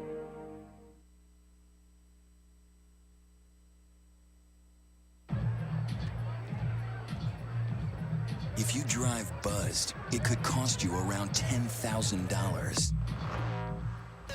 You'll face major legal fees, major fines, and steep insurance penalties. You could lose everything. Nothing kills a buzz like getting pulled over for buzz driving, because buzz driving is drunk driving. When some people struggle with their mortgage payments, they become frozen, petrified. Not knowing what to do, they do nothing. But the people who take action are far more likely to get the most positive outcome. Making home affordable is a free government program. Call now to talk one-on-one with a housing expert about the options that are right for you. Real help, real answers, right now.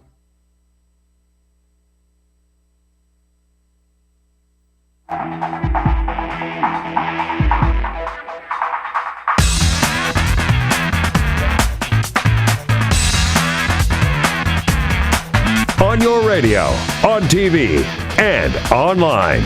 This is The Bill Press Show. This is The Bill Press Show. We are back with pastor of the 19th Street Baptist Church, Derrick Harkins, talking about Fast for Families. You've had some real luminaries show up at this protest. Jesse Jackson, Gloria Steinem, even Republican Congressman Jeff Denham. Yes, absolutely, and we were very delighted that he came by. And I think that points to the bipartisan nature of this, in light of all the challenges we've talked about with with where the Tea Party sort of is pushing and pressuring. But still, there's bipartisan sentiment, and I think the fact that we see that and understand it is why we want to continue to press this case. Jesse Jackson, of course, coming by, civil rights luminary who sort of represents that direct link to the things that Dr. King certainly did and exemplified, and what a great opportunity that was to be reminded of that.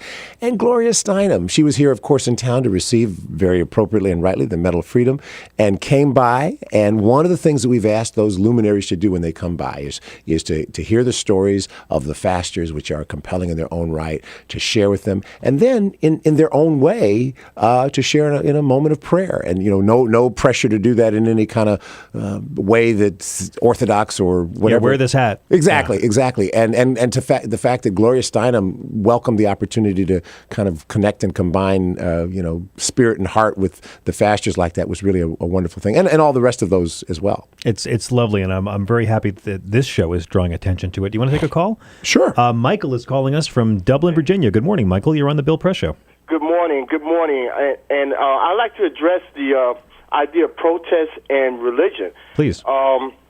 I think that we've been protesting and we've accomplished some things. The only reason why our protests have accomplished what it has thus far is because the top 1% allowed it to happen because it benefits them economically. You're right. As would immigration reform. Exactly, yeah, because you're an alien. You're an alien because there's a lien on your soul when you come into the country. Without documentation, you can't pay taxes, so you have to be documented. Well, they are paying taxes. It's where you got to know they're paying state, federal, and sales taxes. Oh, when they work without documentation? Yes, sir. Oh, yeah, absolutely. Oh, really? Oh, yeah. You don't hear that too much on Fox, but it's true. Oh, wow. Okay, so they are making some money. All right. They're making money, but in many cases, they're obviously being exploited. And if they were making a living wage, they could buy some of the products the 1% sells. All right. So eventually, reform will take place, and it'll benefit the 1%. One way or another. But I think that change is going to happen only from some kind of divine interaction, real change that's going to benefit humanity globally, totally. It'll have to happen from outside, probably from some extraterrestrial divine interaction. Well, thank you for the call, Michael. Yeah, and I'll say this. I think the wonderful thing to me, at least as I understand the Bible, is extraterrestrial help notwithstanding. Oftentimes, we're pointed to as the method by which God imparts change. Our hand, our feet do the work, and so this is a good example of that. I think the people who are fasting, while fasting may seem to some as kind of a static thing that's not happening beyond the tent on the mall. But what it's really doing is it's really imparting to people a sense of commitment and conviction, and hopefully that gets played out both in how we deal with this thing up on Capitol Hill and how we press it in congressional districts and around the country. Americans skipping a meal, that's conviction. How about Pastor, what a pleasure. How can people find more about the movement?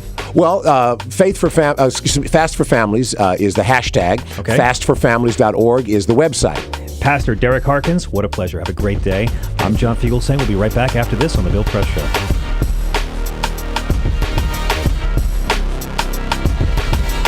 This is the Bill Press Show.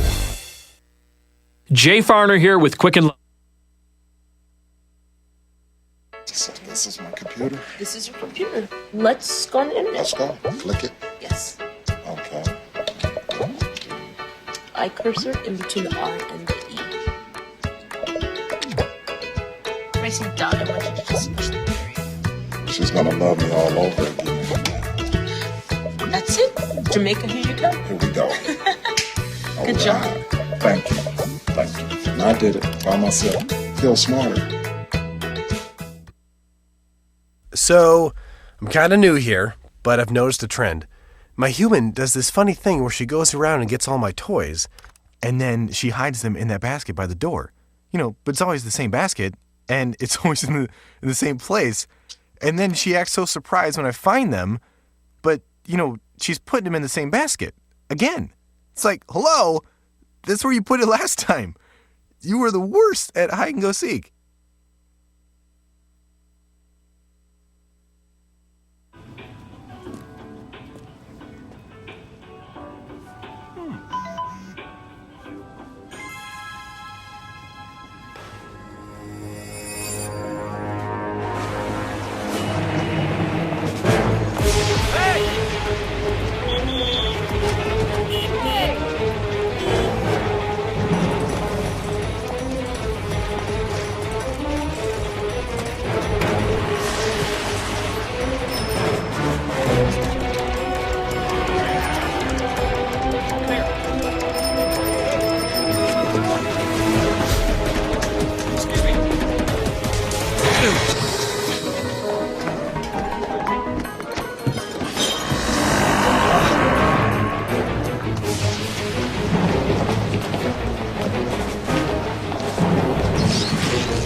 So, same time next week?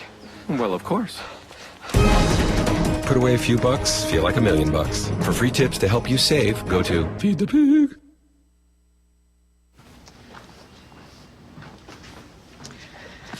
All right. I know this isn't any fun to talk about, but we should. Okay. So who's going to do what? I'll pack the dead batteries. Great. I'll only put what I don't need into a duffel bag. Perfect. That's totally unhelpful. No problem. Meanwhile, I will try to comfort everyone by speaking in a calm voice. And I'll try to get the generator going without any gas. Oh, let's not forget the cell phones, which probably won't work. Right. And who is going to handle supplies? I can forget to do a list for us. Thanks, pal.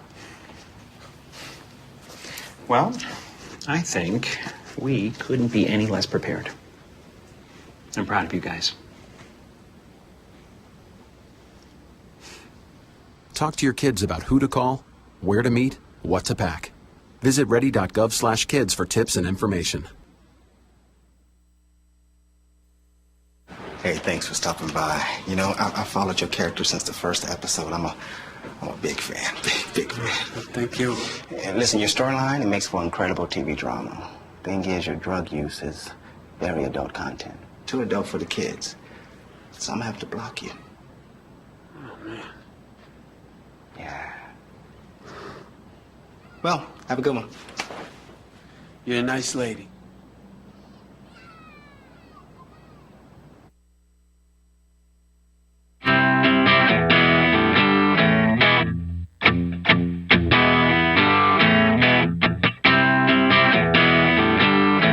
on your radio, on TV, and online. This is The Bill Press Show. This is The Bill Press Show. I am John Fugelsang, filling in for Bill and taking your calls all morning long at 866-55-PRESS. Coming up at the top of the hour, we'll have Tina Dupuy and comedian Frank Conniff joining us. But for now, I'm very pleased to welcome our next guest, congressional reporter for Politico, Burgess Everett. And one of the great pleasures for me of sitting in for Bill and dragging the whole show down to my own base level is I get to meet all these talented D.C. insiders and all the Politico writers I enjoy reading. D.C. insiders? I'm from Maine. Well, you're a D.C. insider. You write for Politico. I can be both. I wear both hats. How about that? That's true. Well, I'm excited to have you here because, as you know, it's been a very slow week in the news, and so it's nice to have someone here to try and generate something to talk about. Yeah, well, I can talk about filibuster reform for as long as a filibuster is needed. So. It just might come up. We found a way to knock JFK and healthcare out of the news cycle. I mean, is there a way to measure how big this was yesterday? Yeah, I mean, it basically can kind of redefine a good portion of President Barack Obama's presidency. It really affects him more than anyone else because now he has to take the considerations of will John McCain and Lindsey Graham approve of my nominee? Any of these centrist-minded deal-making Republicans, their influence is lowered from now on. Now Obama only needs 51 Democrats. He doesn't even need the whole caucus to approve of his nominees. So his regulatory agenda, the courts, all of these things he can make large changes to just by installing people that he wants to put in there. So in other words, what you're saying is he could actually nominate liberal judges to the bench, confident they would pass, rather than just have a bunch of moderates that would appeal to John McCain. Right. So that's exactly what brought this fight to a head. Is he nominated 3 liberal-leaning judicial nominees earlier this year, and Republicans kept blocking them. And Harry Reid said enough is enough. The filibuster is being abused, and now we need to get Obama's team in there while he still has some time to do something. And that's where this move yesterday has generational significance. We talk a lot about the impact of appointing judges to a Supreme Court for decades and decades and what that means for our kids and their kids. But, we don't really talk about other presidential judicial appointments. And what he's essentially done is allowed the court system to be a bit balanced from the 8 years of extremely, strongly conservative Bush appointees. Right, and this D.C. circuit, which is viewed by pretty much everyone in the city as the second most powerful court in the country, people will tell you that it's evenly ideologically balanced as 4 Republican nominees and 4 Democrats, but there's 5 of the 6 senior judges who sometimes take cases are all conservative. So really it's a conservative court right now. He's going to put 3 more permanent justices that are liberal-leaning on there, and it'll become a left-leaning court. And that's going to have huge national significance, won't it? Right, because this court arbitrates any disputes between the Obama administration, say the EPA, and the private sector. So they will be gentler probably on his agenda. And this court will, of course, arbitrate any future disputes between a potential GOP administration. Right, exactly. And maybe there are fewer vacancies for the next president to fill in 2016. Should that be a Republican president, they won't have as much influence over the court. And, of course, it very well could be a Republican president, despite what the Hillary Clinton fan club thinks. I mean, we have no idea yet who that president will be. And that's where Mitch McConnell will tell you that Harry Reid screwed up yesterday because he says if the Senate flips control and you have a Republican president in there, look out. They're going to change the rules not only for nominees but for legislation too. So you can kiss Obamacare goodbye, you can kiss Dodd-Frank goodbye. Now, that's all nonsense. Of these things. That's nonsense, isn't it? I mean, we're not talking about judicial nominees. We're talking about laws that have been passed. Right. And this maneuver yesterday in no way can affect laws that have been passed. For now. Most people, including Democrats, will tell you that the eventual path for this is that the filibuster and the 60-vote threshold will be no more in the Senate because this precedent has been set that you can lower the rules just to get a president's nominees through, so why can't you lower it for something else? We're talking to Burgess Everett, a congressional reporter for Politico, and taking your calls at 866-55-PRESS. Burgess, let me run this by you, because the biggest thing I heard all day yesterday from our GOP friends was wait till the shoe's on the other foot. Like you just said. Like Senator McConnell said, wait until we are calling the shots, and then you'll see.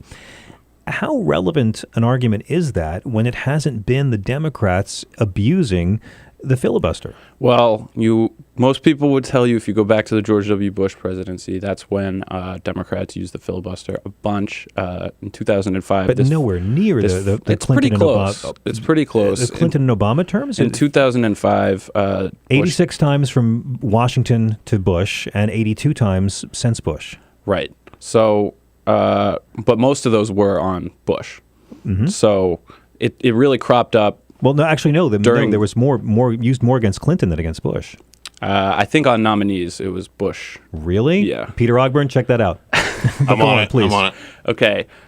So I don't know. I hope you're right, because now that would make it much more interesting. I mean, well, so this almost happened in 2005 because Democrats were doing this to Bush's nominees, his judicial nominees, including circuit court nominees. So they got to this point. There was a gang of 14 that said, no, we can't change the Senate rules. That did not happen this time because this fight has happened 3 times in the past year. Everyone was exhausted with it, and there just was no energy for these old-timer institutionalist senators to preserve this filibuster.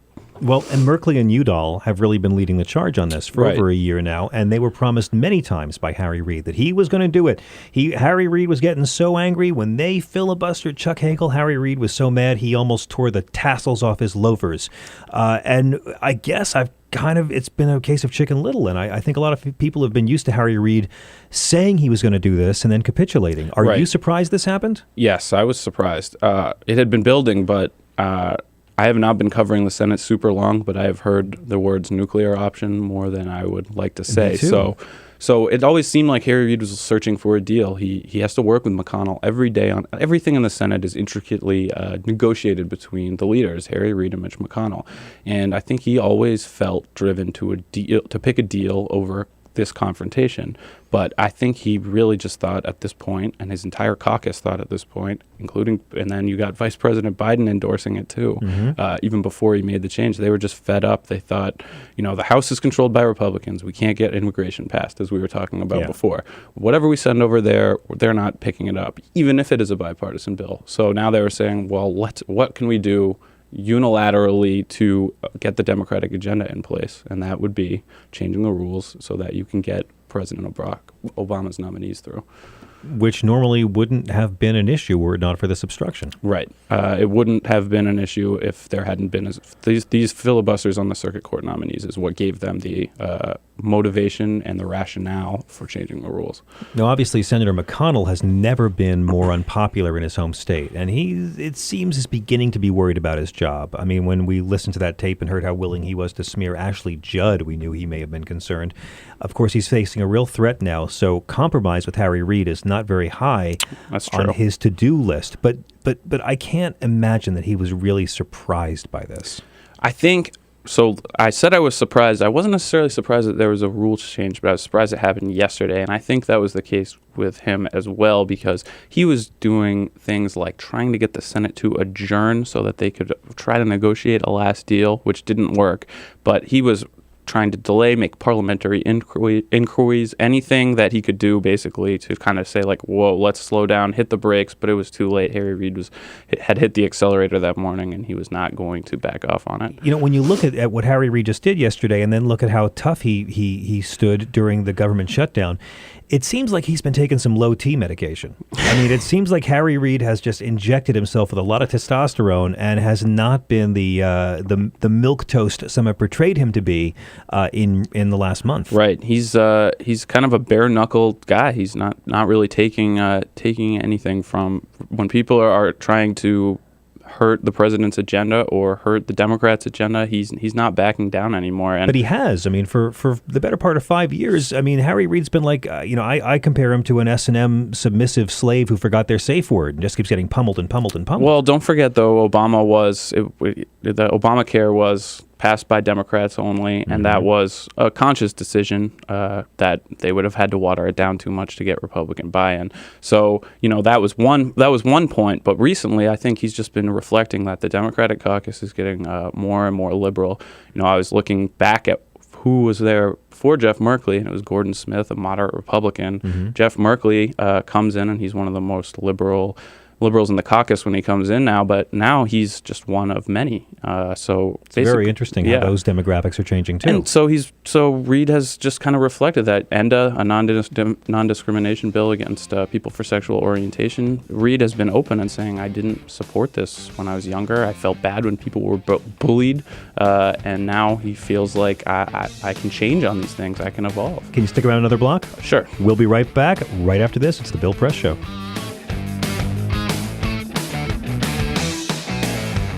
This is the Bill Press Show.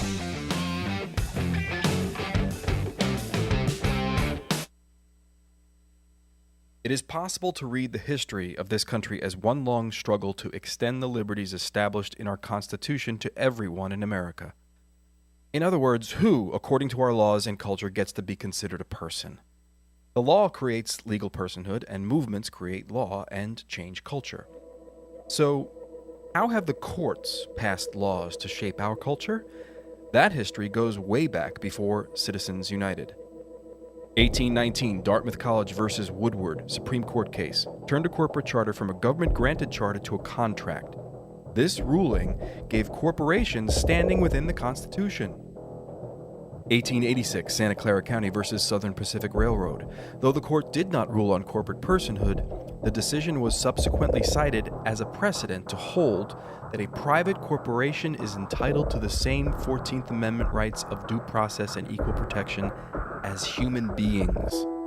This makes it impossible for us to make laws that treat local businesses any differently than giant multinational corporations, even if their business practices are deemed to be harmful to workers, the environment and communities, or if they have a history of violating the law. Hale versus Henkel, 1906.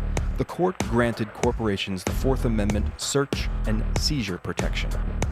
Dodge versus Ford Motor Company, 1919. The Michigan Supreme Court says the business corporation is organized and carried on primarily for the profit of the stockholders. Stockholder primacy is established. The purpose of the corporation, according to the court, is no longer to serve the public good, as it had been. It is now to maximize profit for shareholders above all else. Pennsylvania Coal Company versus Mahon, 1922. Corporations get the Fifth Amendment takings clause, meaning if you pass a regulation that impacts a corporation's ability to make a profit, that is deemed a taking, and they can sue for the right to future profits lost. This creates a chilling effect, and local and state governments become much more hesitant to pass laws in the public interest for fear that corporations can claim loss of potential profits that cities and states will be on the hook to pay. Buckley versus Vallejo, 1976. The Supreme Court rules that spending money to influence elections is protected under the First Amendment, in effect saying that money is speech. Citizens United versus Federal Election Commission, 2010. Today, the Supreme Court of Chief Justice John Roberts declared that because of the alchemy of its 19th century predecessors in deciding that corporations had all the rights of people, any restrictions on how these corporate beings spend their money on political advertising are unconstitutional. The court's ruling threatens to undermine the integrity of elected institutions across the nation. It's a rejection of the common sense of the American people.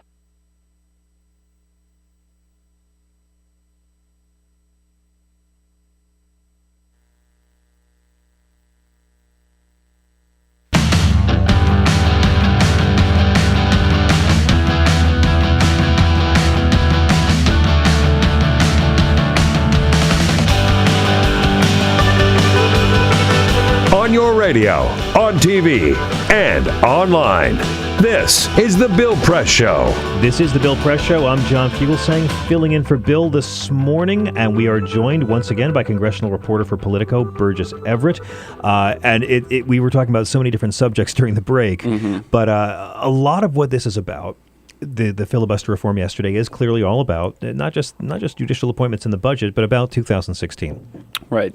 And it seems like we are going to have the most interesting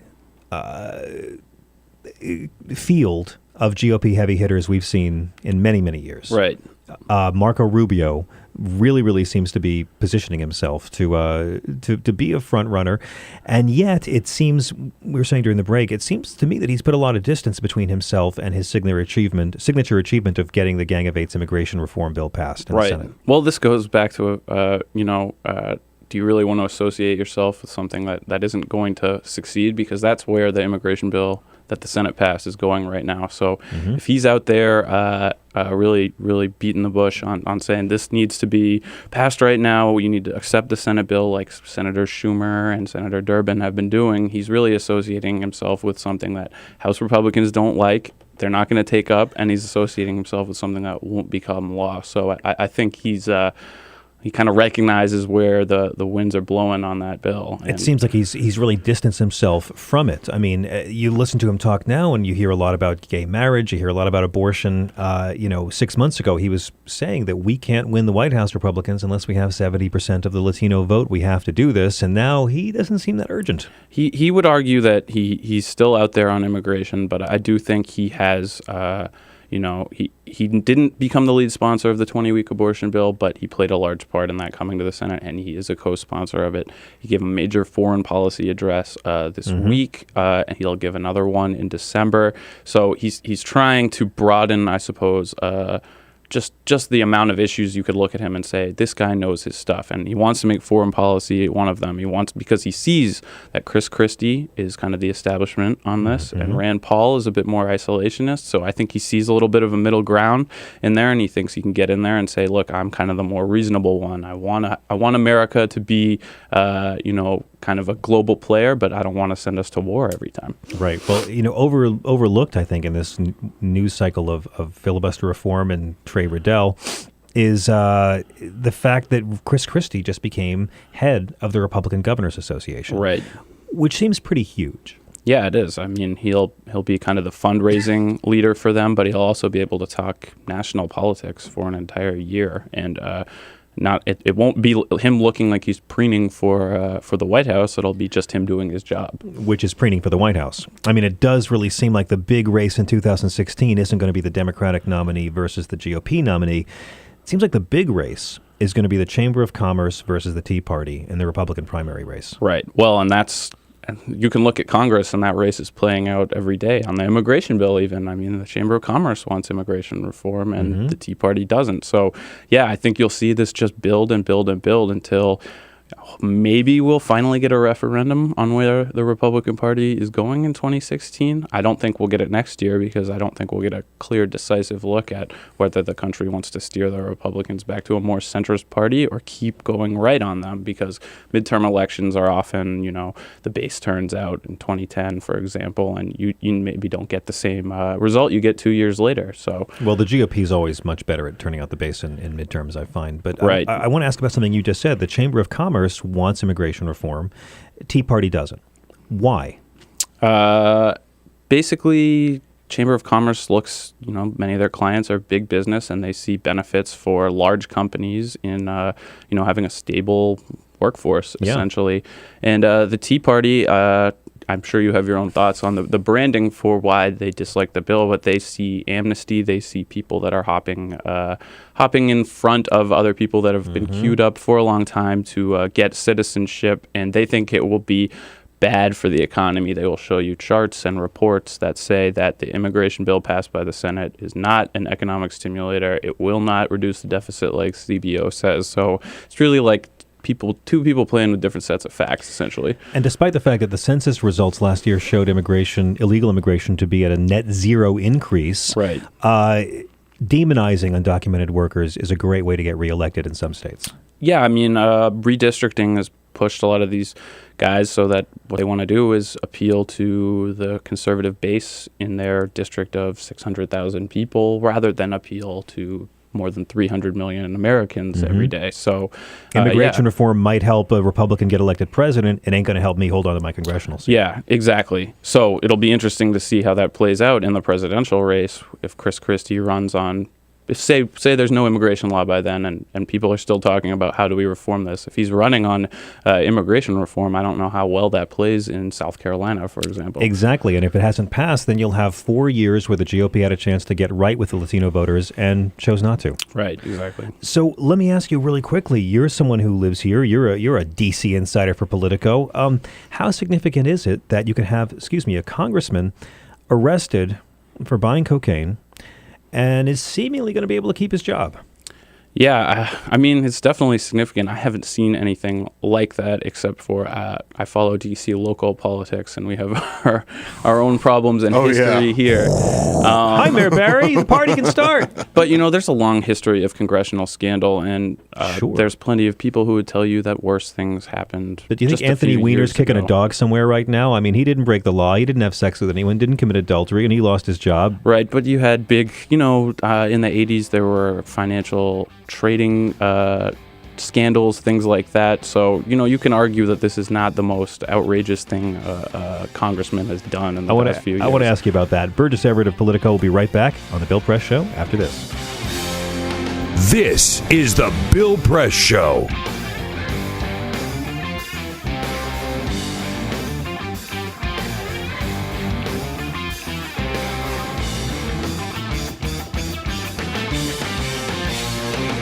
Delano, Attorney, Houston. If you've diagnosed with measles... In 1920s America, the Great Depression effectively erased consumer demand. Struggling manufacturers needed new ways to get people buying again. Innovative production processes like stamping and use of molds allowed them to use new materials for their designs. Products using vinyl, chrome, aluminium and plywood began appearing. American industrial designers began introducing streamlined, efficient shapes that shouted progress. Bel Geddes pioneered what we now refer to as utilitarian art. Things that had little reason to look sleek, now all of a sudden did. At the 1939 World Fair featuring Bel Geddes' immensely popular Futurama exhibit, a new era of American industrial design proudly claimed to be building the world of tomorrow. Americans found great positivity in these futuristic forms. Yay. Things were looking up. American industrial designers realized that by making objects look great, people simply wanted them more. From cars to kitchen appliances, the most influential society on earth was spending money again. Mass consumption had arrived. Advertisers finally had lots to talk about. Personal taste could be expressed through the things you bought. Style became equally as important as function. Chair designers like Eames and Saarinen didn't just design seating, they created desirable lifestyles. People behind the products suddenly were stars. Everyone wanted to know who they were. Raymond Loewy was one of the shining lights of American industrial design. His face ended up on every coffee table in the nation. Toothpaste packaging promised whiter teeth. Washing powder packaging promised whiter whites. Who knew such simple household objects would shape the tastes and ambitions of an entire society? American industrial design improved America, functionally, culturally and intellectually, and exported it around the globe. You wouldn't let money just blow out of your house. So when your AC or heater is on, make sure the doors, windows, and fireplace flue are shut tight. If you're headed out, turn down the AC or lower the heat by 10 degrees. And always keep your water heater set at 120. A little bit of common sense goes a long way. Get more great tips at energysaver.gov. So, I'm kind of new here, but I've noticed a trend.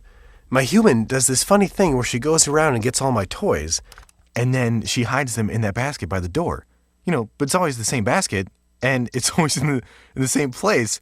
And then she acts so surprised when I find them, but, she's putting them in the same basket. Again. It's like, hello? That's where you put it last time. You were the worst at hide and go seek.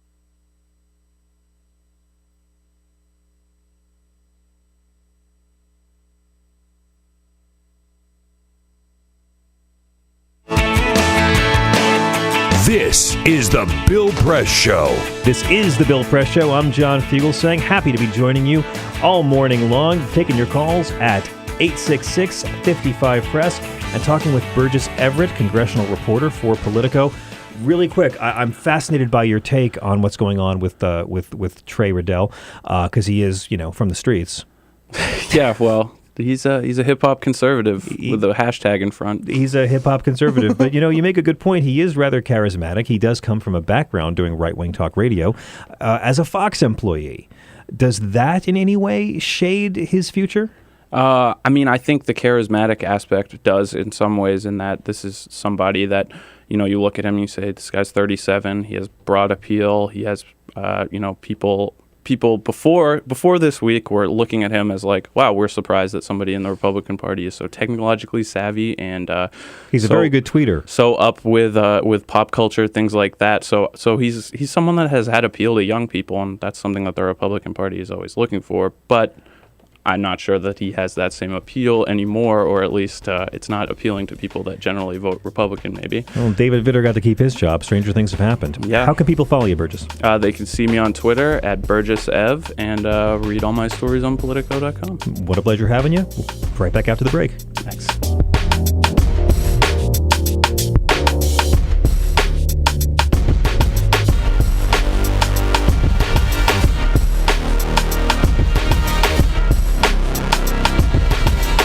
This is the Bill Press Show.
radio, on your TV, and online.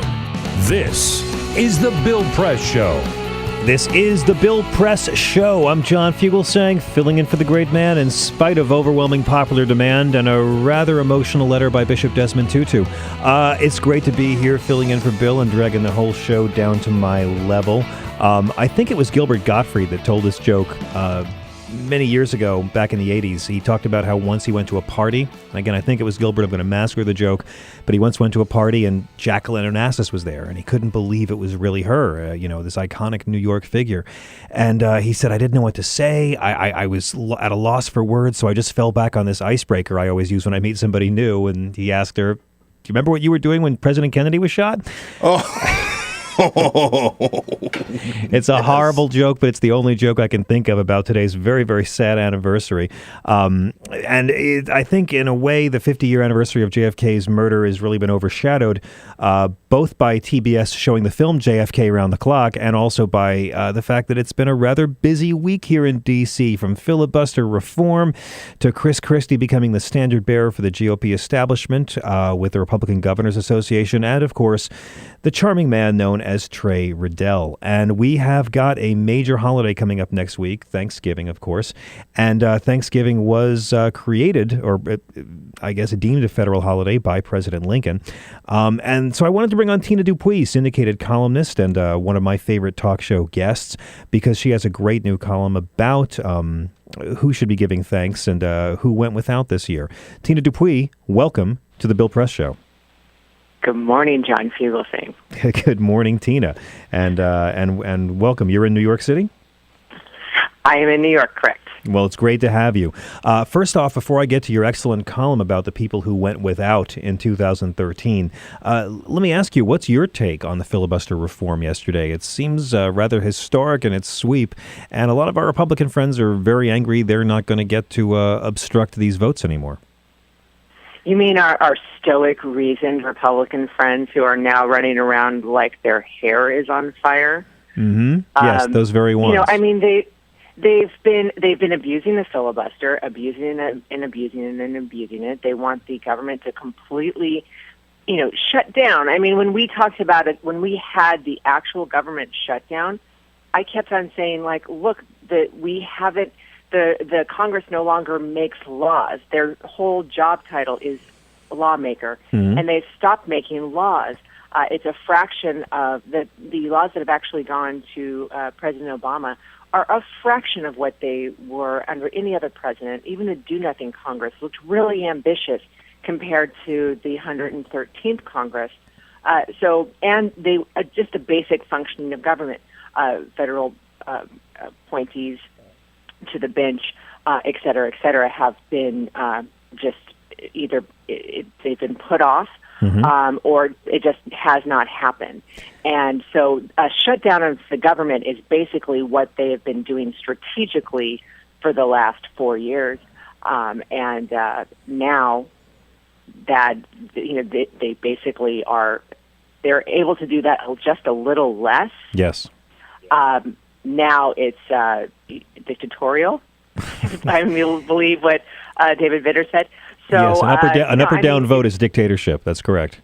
Right. A simple majority is tyranny. I think that the Republicans are on the losing side of this. I think the more they act outraged over this kind of wonky, kind of more really obscure Senate rule that real Americans don't actually care about because they don't exactly know what it is. And filibuster is one of those things that they don't really grasp. So it's not really something that you're going to shake your fist at and go to Washington to yell at President Obama about. I think the more that they react this way, the kind of more they look ridiculous. Yes. They're into basically taking a government check but not actually doing their job, which last time I checked is something else they have their hair on fire about. Well, yeah, and they've lost 2 presidential elections, and they've done everything they can to undo that, from impeaching Bill Clinton, of course. But they've done everything they can to undo President Obama's 2 election victories, And what it seems this is all about is just trying to keep the president from filling up judge vacancies with the people he wants and hoping that they can just tread water until a Republican president gets in there. It was never a realistic goal of Mitch McConnell to begin with. And it's fun watching Fox News talk about evil Harry Reid and the Senate Democrats abusing the system by not allowing Republicans to abuse the system. Exactly. You mean mongoose Harry Reid. But exactly, and what I keep on coming back to is the fact that this is them trying to delegitimize a very popular president, a president who even in his lowest moments is still 20 times more popular than Congress. That's very true. However, well, go ahead, please. No, they are trying to delegitimize his presidency, going out of their way to do whatever they can within their power. If it means abusing Senate rules, they're totally okay with that, to try and delegitimize this president. And prior to today, of course, it seemed to many that the president's signature healthcare initiative was doing that delegitimization work for them. The president's had the lowest numbers of his administration, polling-wise, a lot of it due to the fakakta rollout of the healthcare.gov website. And it does seem that Mitch McConnell might have a point when he says that that this move by Harry Reid has distracted the public conversation away from these struggles with the Affordable Care Act. Does he have a point? Distracted and possibly in a good way. I mean, the thing with the Obamacare rollout is that we're not going to remember this in 2 years. Mm-hmm. It's just not going to come up. Basically, Americans are going to have health insurance. I don't know if you've ever gone with health insurance. Without health insurance, I have. And as soon as you get it, it's like, you've never. It's like you suddenly don't remember what life was like before then. Exactly. You really don't. And and my a lot of and. Ezra Klein actually brought this up, and this is what was true for my family. My in-laws, who are kind of in that baby boomer donut hole, where they're about 6-7 years from retirement, or they're 6 or 7 years from Medicare, and they've been unemployed because of the economy for the last 4 years. They've dried up their savings, and they were paying $24,000 a year just in premiums. They're not even sick, but insurance was going to make them go broke because they could only, because of pre-existing conditions, they could only get covered through COBRA, and $2,000 each month, $1,000 each, they were spending on premiums. Well, they qualify now in California to be covered under Medi-Cal because of the Obama expansion of Medi-Cal. So there's a lot of those stories where they didn't have to go to the website at all. They have to go. It's the expansion of Medicaid and Medicare. We're talking with columnist Tina Dupuy and taking your calls at 866-55-PRESS on the Bill Press Show. And Tina, I got to say, it does seem like I think you're exactly right. The glitches with the website rollout will be forgotten in a year, and it does seem like it's a Republican health care bill designed by a Republican think tank, implemented by a Republican governor in Massachusetts, upheld by a Republican Supreme Court, and they're trying anything they can do to overturn it before it can start saving Republican lives. Because long term, the ACA is going to hurt the GOP while it helps a lot of other people, correct? It's going to hurt them politically because they are, this is like, the optics of it, like you said, are just kind of ridiculous. It looks like they don't actually want to govern, and so why would you want to put them in office to do anything other than be a Tea Party kind of distraction? And that's what you're getting. It's kind of you all of the lawmaking Republicans who kind of want to have their influence in government. They no longer have a seat at the table, and so you have people who are either catering to the Tea Party or they're Democrats. Right. And so, but there's fewer and fewer Republicans actually in office, and it's going to continue to go that way if there's not a way of just these kind of hair on fire this is tyranny from a Kenyan Republican. Exactly. Well, Tina, since thanks to Chuck Grassley and the Grassley Amendment, of course, members of Congress have to purchase their plans on the exchanges, and I can only say I hope there's a really good plan that covers treatment for coke in the state of Florida. because Trey Riddell, of course, gets to keep his job, seemingly gets to keep his job. Speaker Boehner has not publicly called for his ouster. He gets to go off and donate his salary. What a guy. And but still get paid and come back, I guess, when he's cleaned up. Now, if you or I were arrested for coke possession, we might lose our jobs, but that rule doesn't seem to apply to Republican congressmen. What's your take on Congressman Trey? John, he voted for a law that would force welfare recipients to take a drug test. So, and that's my yes. my favorite take on this guy. And it's worth pointing out as well, if I could, Tina, these drug tests, it's really just a test for one drug, and that's cannabis. Coke doesn't stay in your system. LSD doesn't stay in your system. It doesn't check for alcohol. The only thing these drug tests for welfare recipients and throughout the state of Florida, thank you, Rick Scott, ka-ching, ka-ching, the only thing it really tests for is cannabis, something that is much less harmful than alcohol. So it just seems like it's meanness directed at people that are easy to scorn because they're on the public teat, whereas a congressman, well, I mean, it just seems like the hypocrisy is pretty deep. Yeah, because congressmen aren't on the public teat. No, not at all. I do want to give him credit for one thing, though. He does oppose Florida's mandatory minimum sentencing laws, and it's a good thing he does, because if he had been busted in the state of Florida for a first-time nonviolent offense, he could have been looking at 20 years if he wasn't white and had money. Right, exactly. And but what I find fascinating about this is that he didn't really think that, or his staff. I mean, this is a brand new Tea Party Republican, right? Mm-hmm. He hasn't been there for very long, but like he gets arrested for cocaine in Washington D.C. and he doesn't think, you know what, we got to get ahead of this story. We got to we got to let people know about this. Like Politico found out about this. Mm-hmm. This wasn't something that like he was A, trying to hide, B, trying to like spin in his direction or spin in a way that would be favorable to him. You know, the press found out about this because they were looking at court documents and Trey kept tweeting. Fascinating.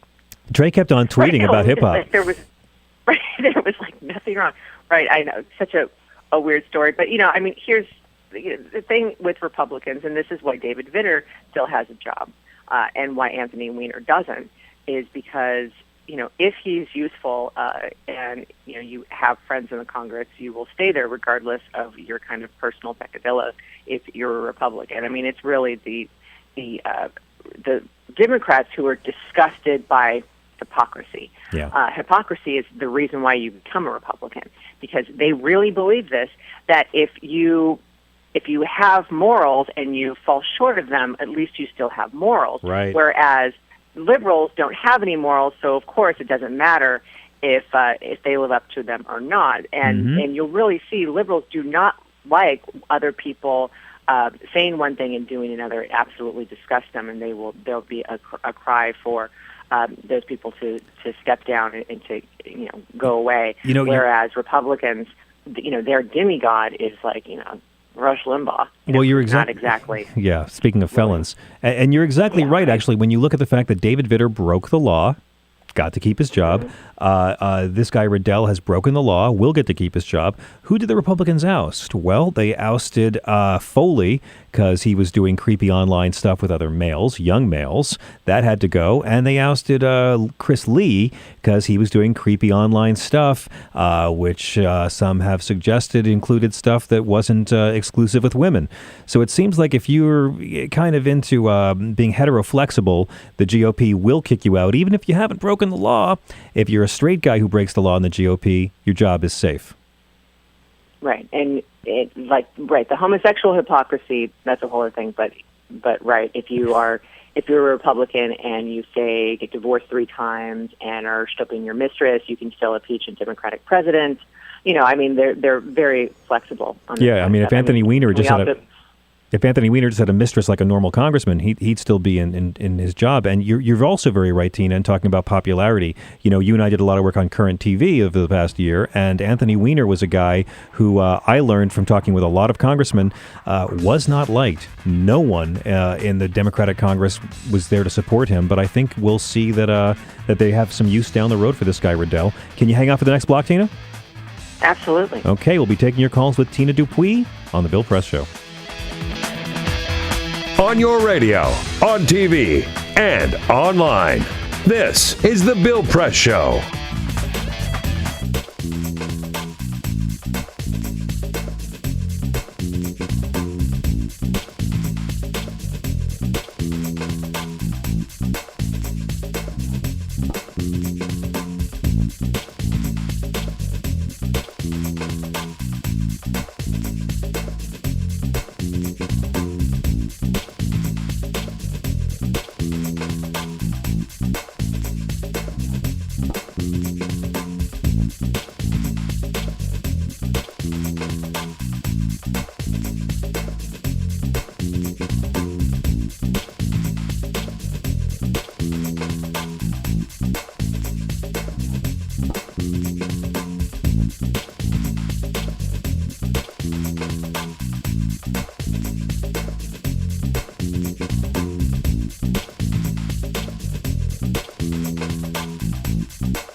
This is the Bill Press Show. This is the Bill Press Show. I'm John Fugelsang, filling in for the next 35 minutes, and then I'll be joining you for the first hour of the Stephanie Miller Show on some fine progressive talk stations. We are joined by columnist Tina Dupuy, comedian Frank Conniff coming up in the next half hour, and Tina has a spectacular column on Thanksgiving, 2013's Hunger Strike Roundup. I have posted this on my Twitter and on the John Fugelsang page on Facebook, as it's rather an essential read. But Tina, tell me what was behind this column about those who strategically went without this year.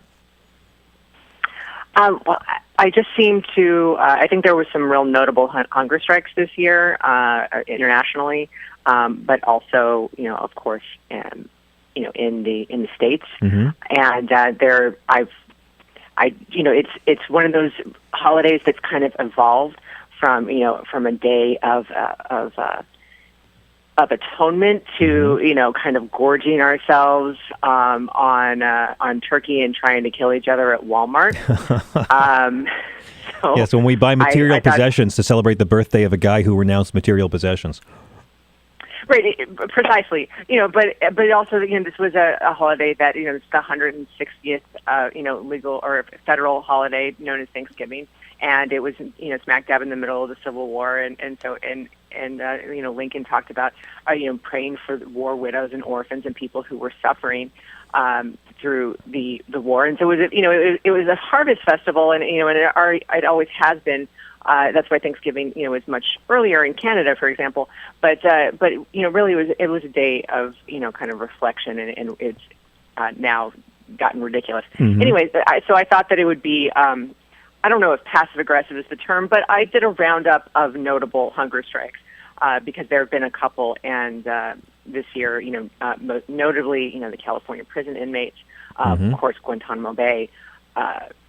Prisoners, but there's some Iranian dissidents who are holding a hunger strike in about 5 or 6 countries. There's over, I believe, 200 of them that are protesting the slaughter of 52 Iranians at the hands of the Iraqi National Guard, or Mm-hmm. which is Iraqi Special Forces, excuse me. And and then they have 7 hostages, and the fear is that they're going to be turned over to Iran and subsequently tortured and killed. So they're going on a hunger strike.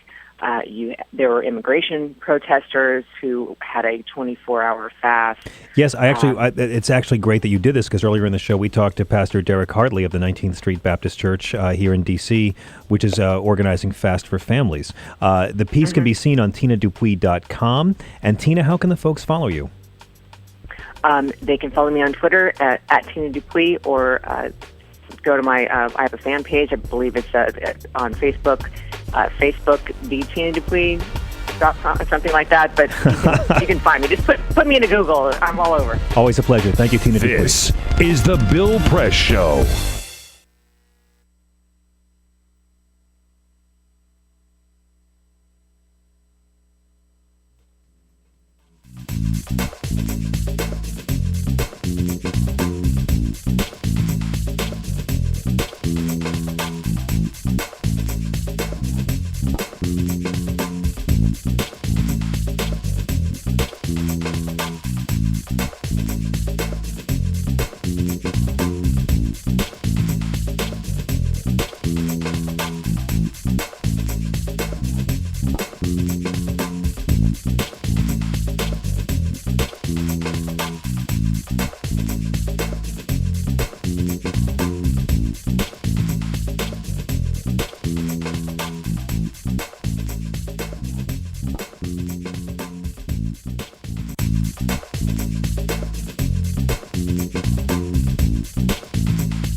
Seen on Free Speech TV and online on TawkrTV. This is The Bill Press Show. This is The Bill Press Show. I'm John Fugelsang, hastily finishing last night's dinner here with you in the great man's studio here in our nation's capital, Washington, D.C.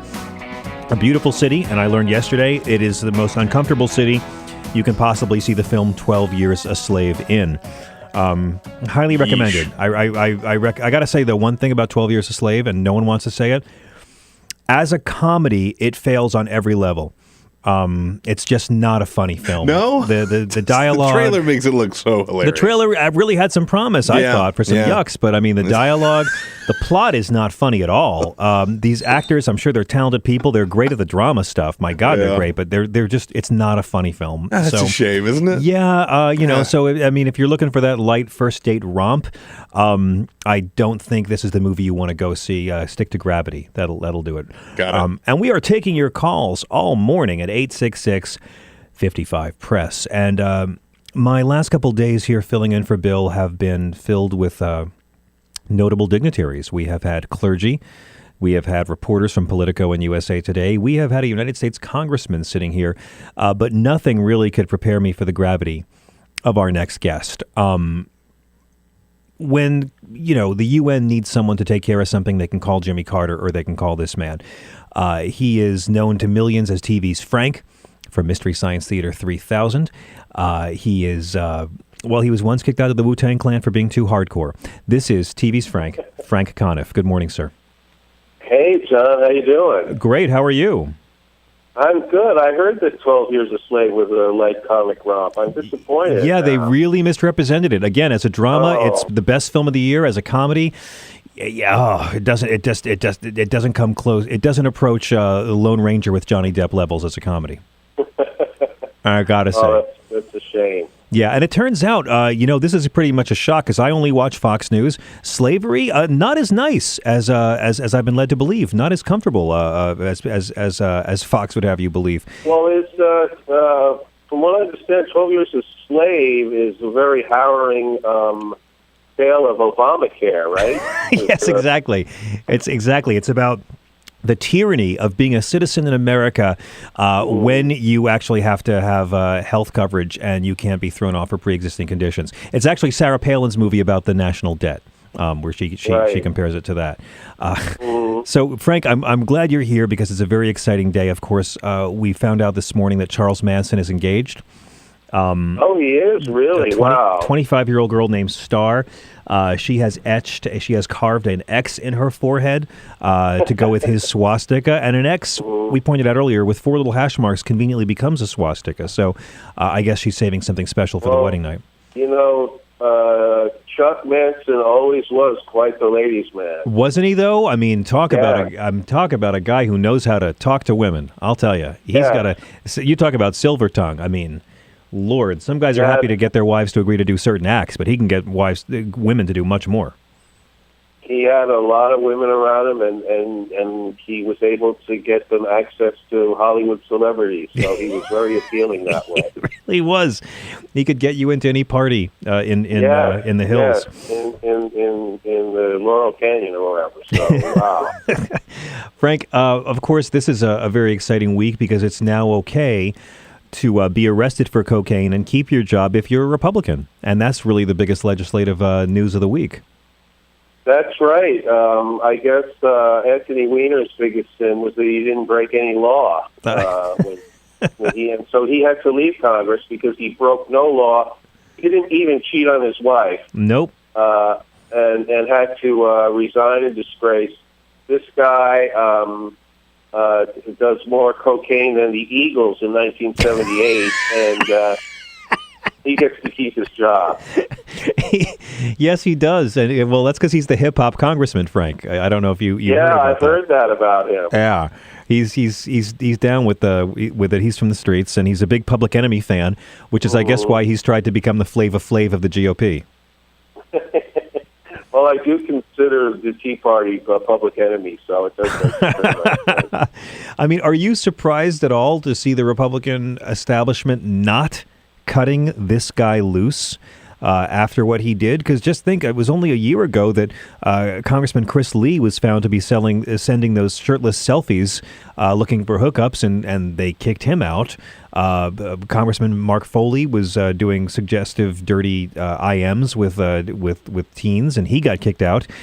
This guy actually is a felon, and he gets to keep the job. Yeah, I think if you're a Republican, all is forgiven.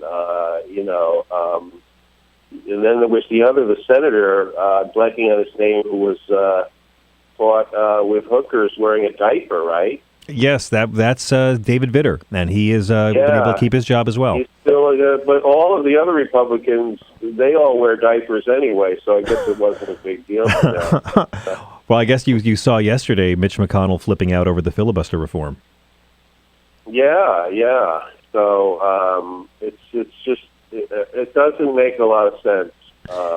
Most of what happens and who leaves office and who gets arrested and who doesn't.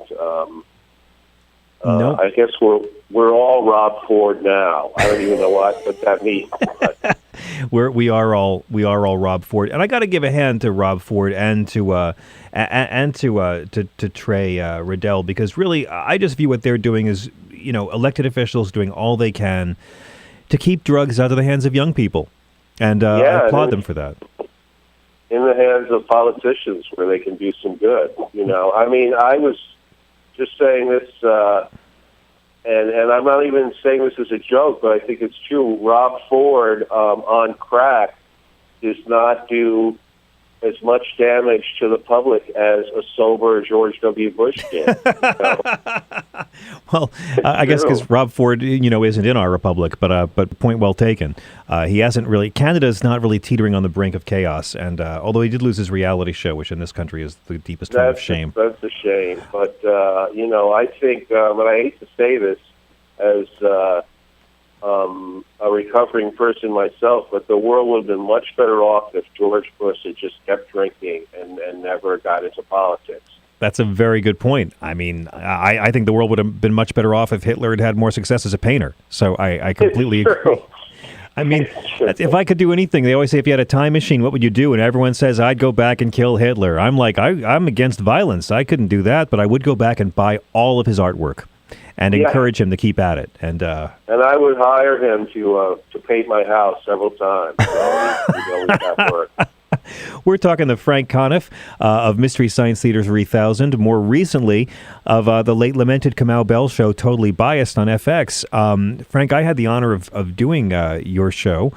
The most popular, by far the most popular segment ever on our show. Oh, thank you. Well, yeah, I'm on not YouTube. offering an opinion, that's a fact. No, they brought me in September, right when the show was launching as a daily show, to debate the existence of God with atheist comedian and friend of ours, Jamie Kilstein.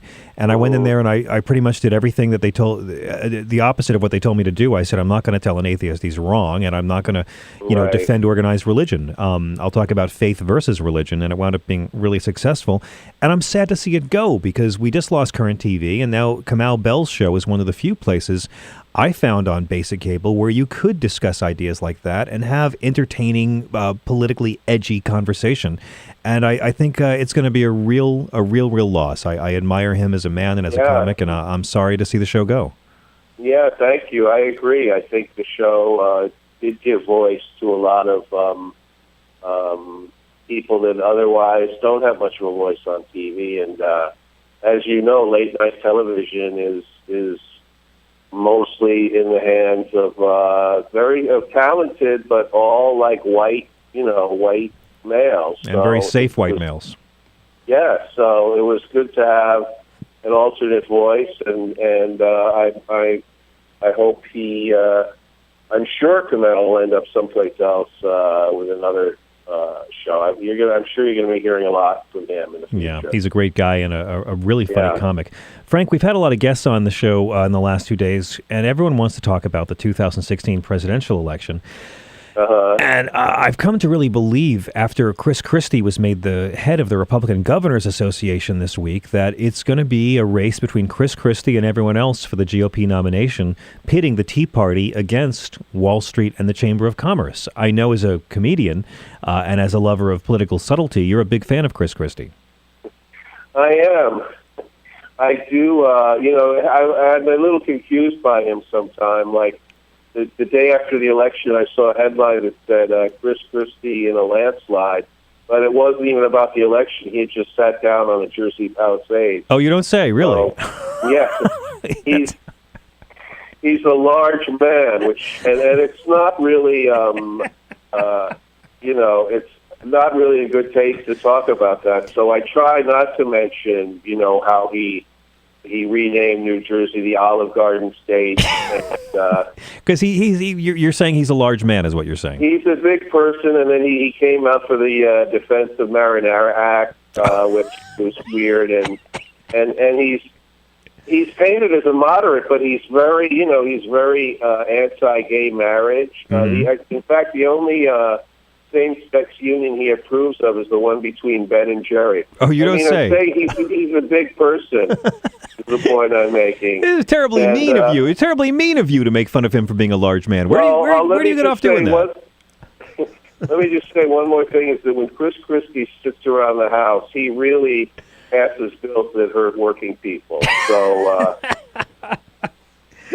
Well, I got. But other than his size, though, I really and one thing that doesn't make me hesitate as much as I should about doing jokes about his size is that I hear people on TV talking about what a moderate he is all the time. Yeah, and that's simply inaccurate. It is accurate to say that he's a large man, but it's not accurate to call him a centrist and a moderate because I think he's a very right-wing person, but it's the Republican Party now is made up of right-wing people like Chris Christie and then extremely right-wing people. Exactly. Yes, compared to Ted Cruz, he's quite a moderate. Frank, can you stick around for the rest of the show? Sure. Okay, sure. We're talking with TV's Frank Conniff, and we'll be back taking your calls at 866-55-PRESS. I'm John Fugelsang. This is The Bill Press Show. On your radio, on TV, and online. This is The Bill Press Show.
Yeah, man.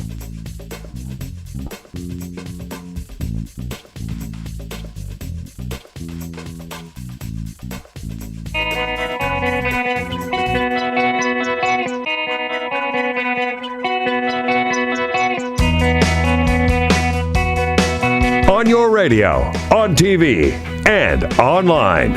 This is The Bill Press Show. This is The Bill Press Show. I'm John Fugelsang. It's been a great joy filling in for Bill the past 2 days. We're joined on the line by one of my favorite comedians from Mystery Science Theater and many other productions, and the touring juggernaut that is Cinematic Titanic. It's TV's Frank Conniff. Good morning, sir. Hey, good morning. It's great to have you with us, and we're taking your calls at 866-55-PRESS. And Frank, of course, today is the 50th anniversary of a very tragic event that led to millions of Americans believing one bullet could cause 7 wounds in 2 different men. You're talking about the 50th anniversary of the end of Lon Meter's career? I'm talking about the 50th anniversary of when America lost its innocence upon the murder of President Kennedy. I've been amazed at how many pundits and journalists have used that phrase, how America lost its innocence in November 1963. Because, during segregation, we were just so wholesome. Oh, my goodness. Women and blacks and gays and poor folks had it so sweet for such a long time. And I know people like my dad and other people who went through World War II had no idea what a traumatic experience was like. Oh, not at all. No, we really lost our innocence at that point. But you were alive at the time of the president's. I was indeed. Do you have any memory of it? I do. I was in the 2nd grade, I believe, and it was a Catholic school.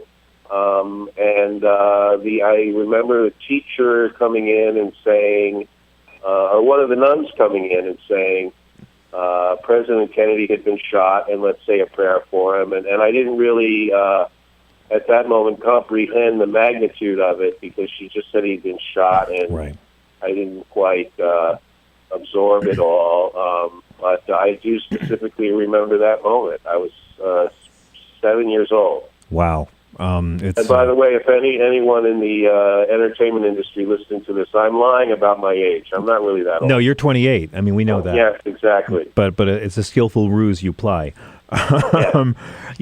Frank, it's been a pretty crazy political season. I mean, I'm looking forward to the 2016 presidential race already. I don't mind jumping ahead of things. I think that whereas the 2012 race was this clown car of unqualified Republicans, only 2 guys were really running for that. The rest of them were running for higher public speaking fees. I think we're going to see the real heavy hitters come out in 2016. You're going to have Rand Paul, Marco Rubio, hopefully Scott Walker, Chris Christie, Jeb Bush.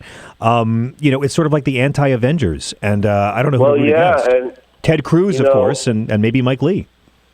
Well, some people have been saying because of his recent kind of scandal that Rand Paul, they're wondering if he's still going to run. But from what I've heard, not only is Rand Paul still running for president, he's already chosen the convention speech he's going to plagiarize. Oh, that's brilliant! So, wow, he's way ahead of things. Yeah, I asked Rand Paul in an interview, how he felt about these unfair accusations of him using other people's words, and he just said, "Hate is going to hate."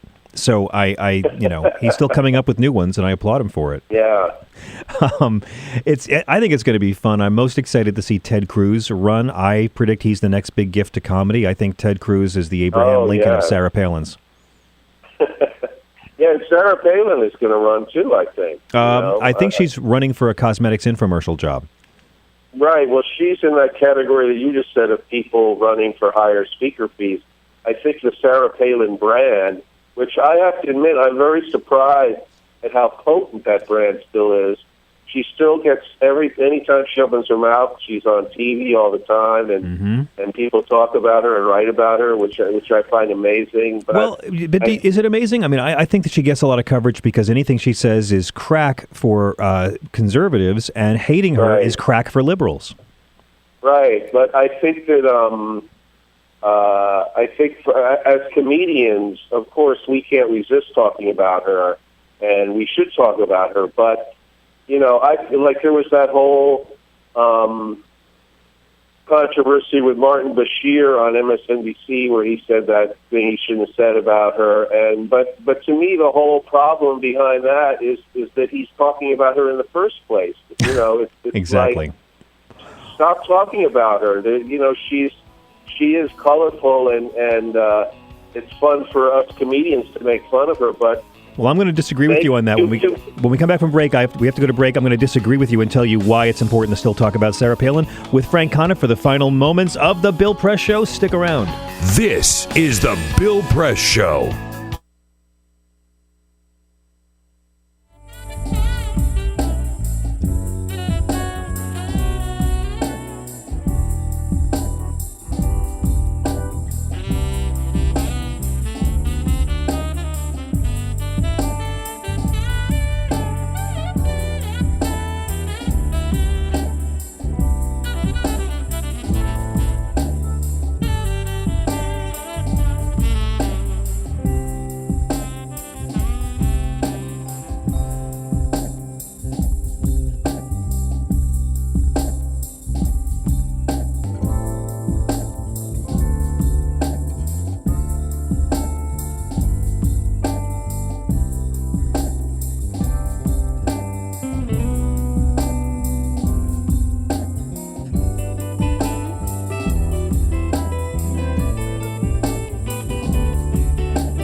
is the Bill Press Show. I'm John Fugelsang, been filling in for Bill for the past few days. It's been a real pleasure to be back in this seat. I haven't guest hosted since the ancient days of current TV. Many thanks to the brilliant Peter Ogburn. Thank you for coming in. Thank you for having me. I'll come down to D.C. anytime to sit here and go through Bill's desk and enjoy Bill's office. And Bill, thank you for letting me use your office. If anybody out there knows how to fix Crystal, can you please write me on Facebook? Don't worry, Bill. I'll take care of that.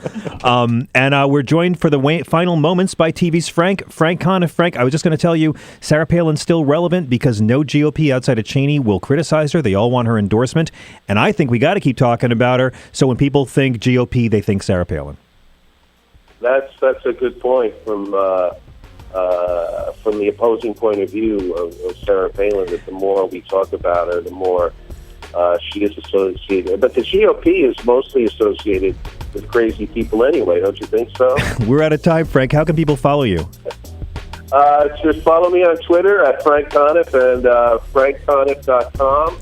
Brilliant. And on Facebook and CompuServe and... Thanks for joining. On CompuServe. We'll see you next time. This is the Bill Press Show.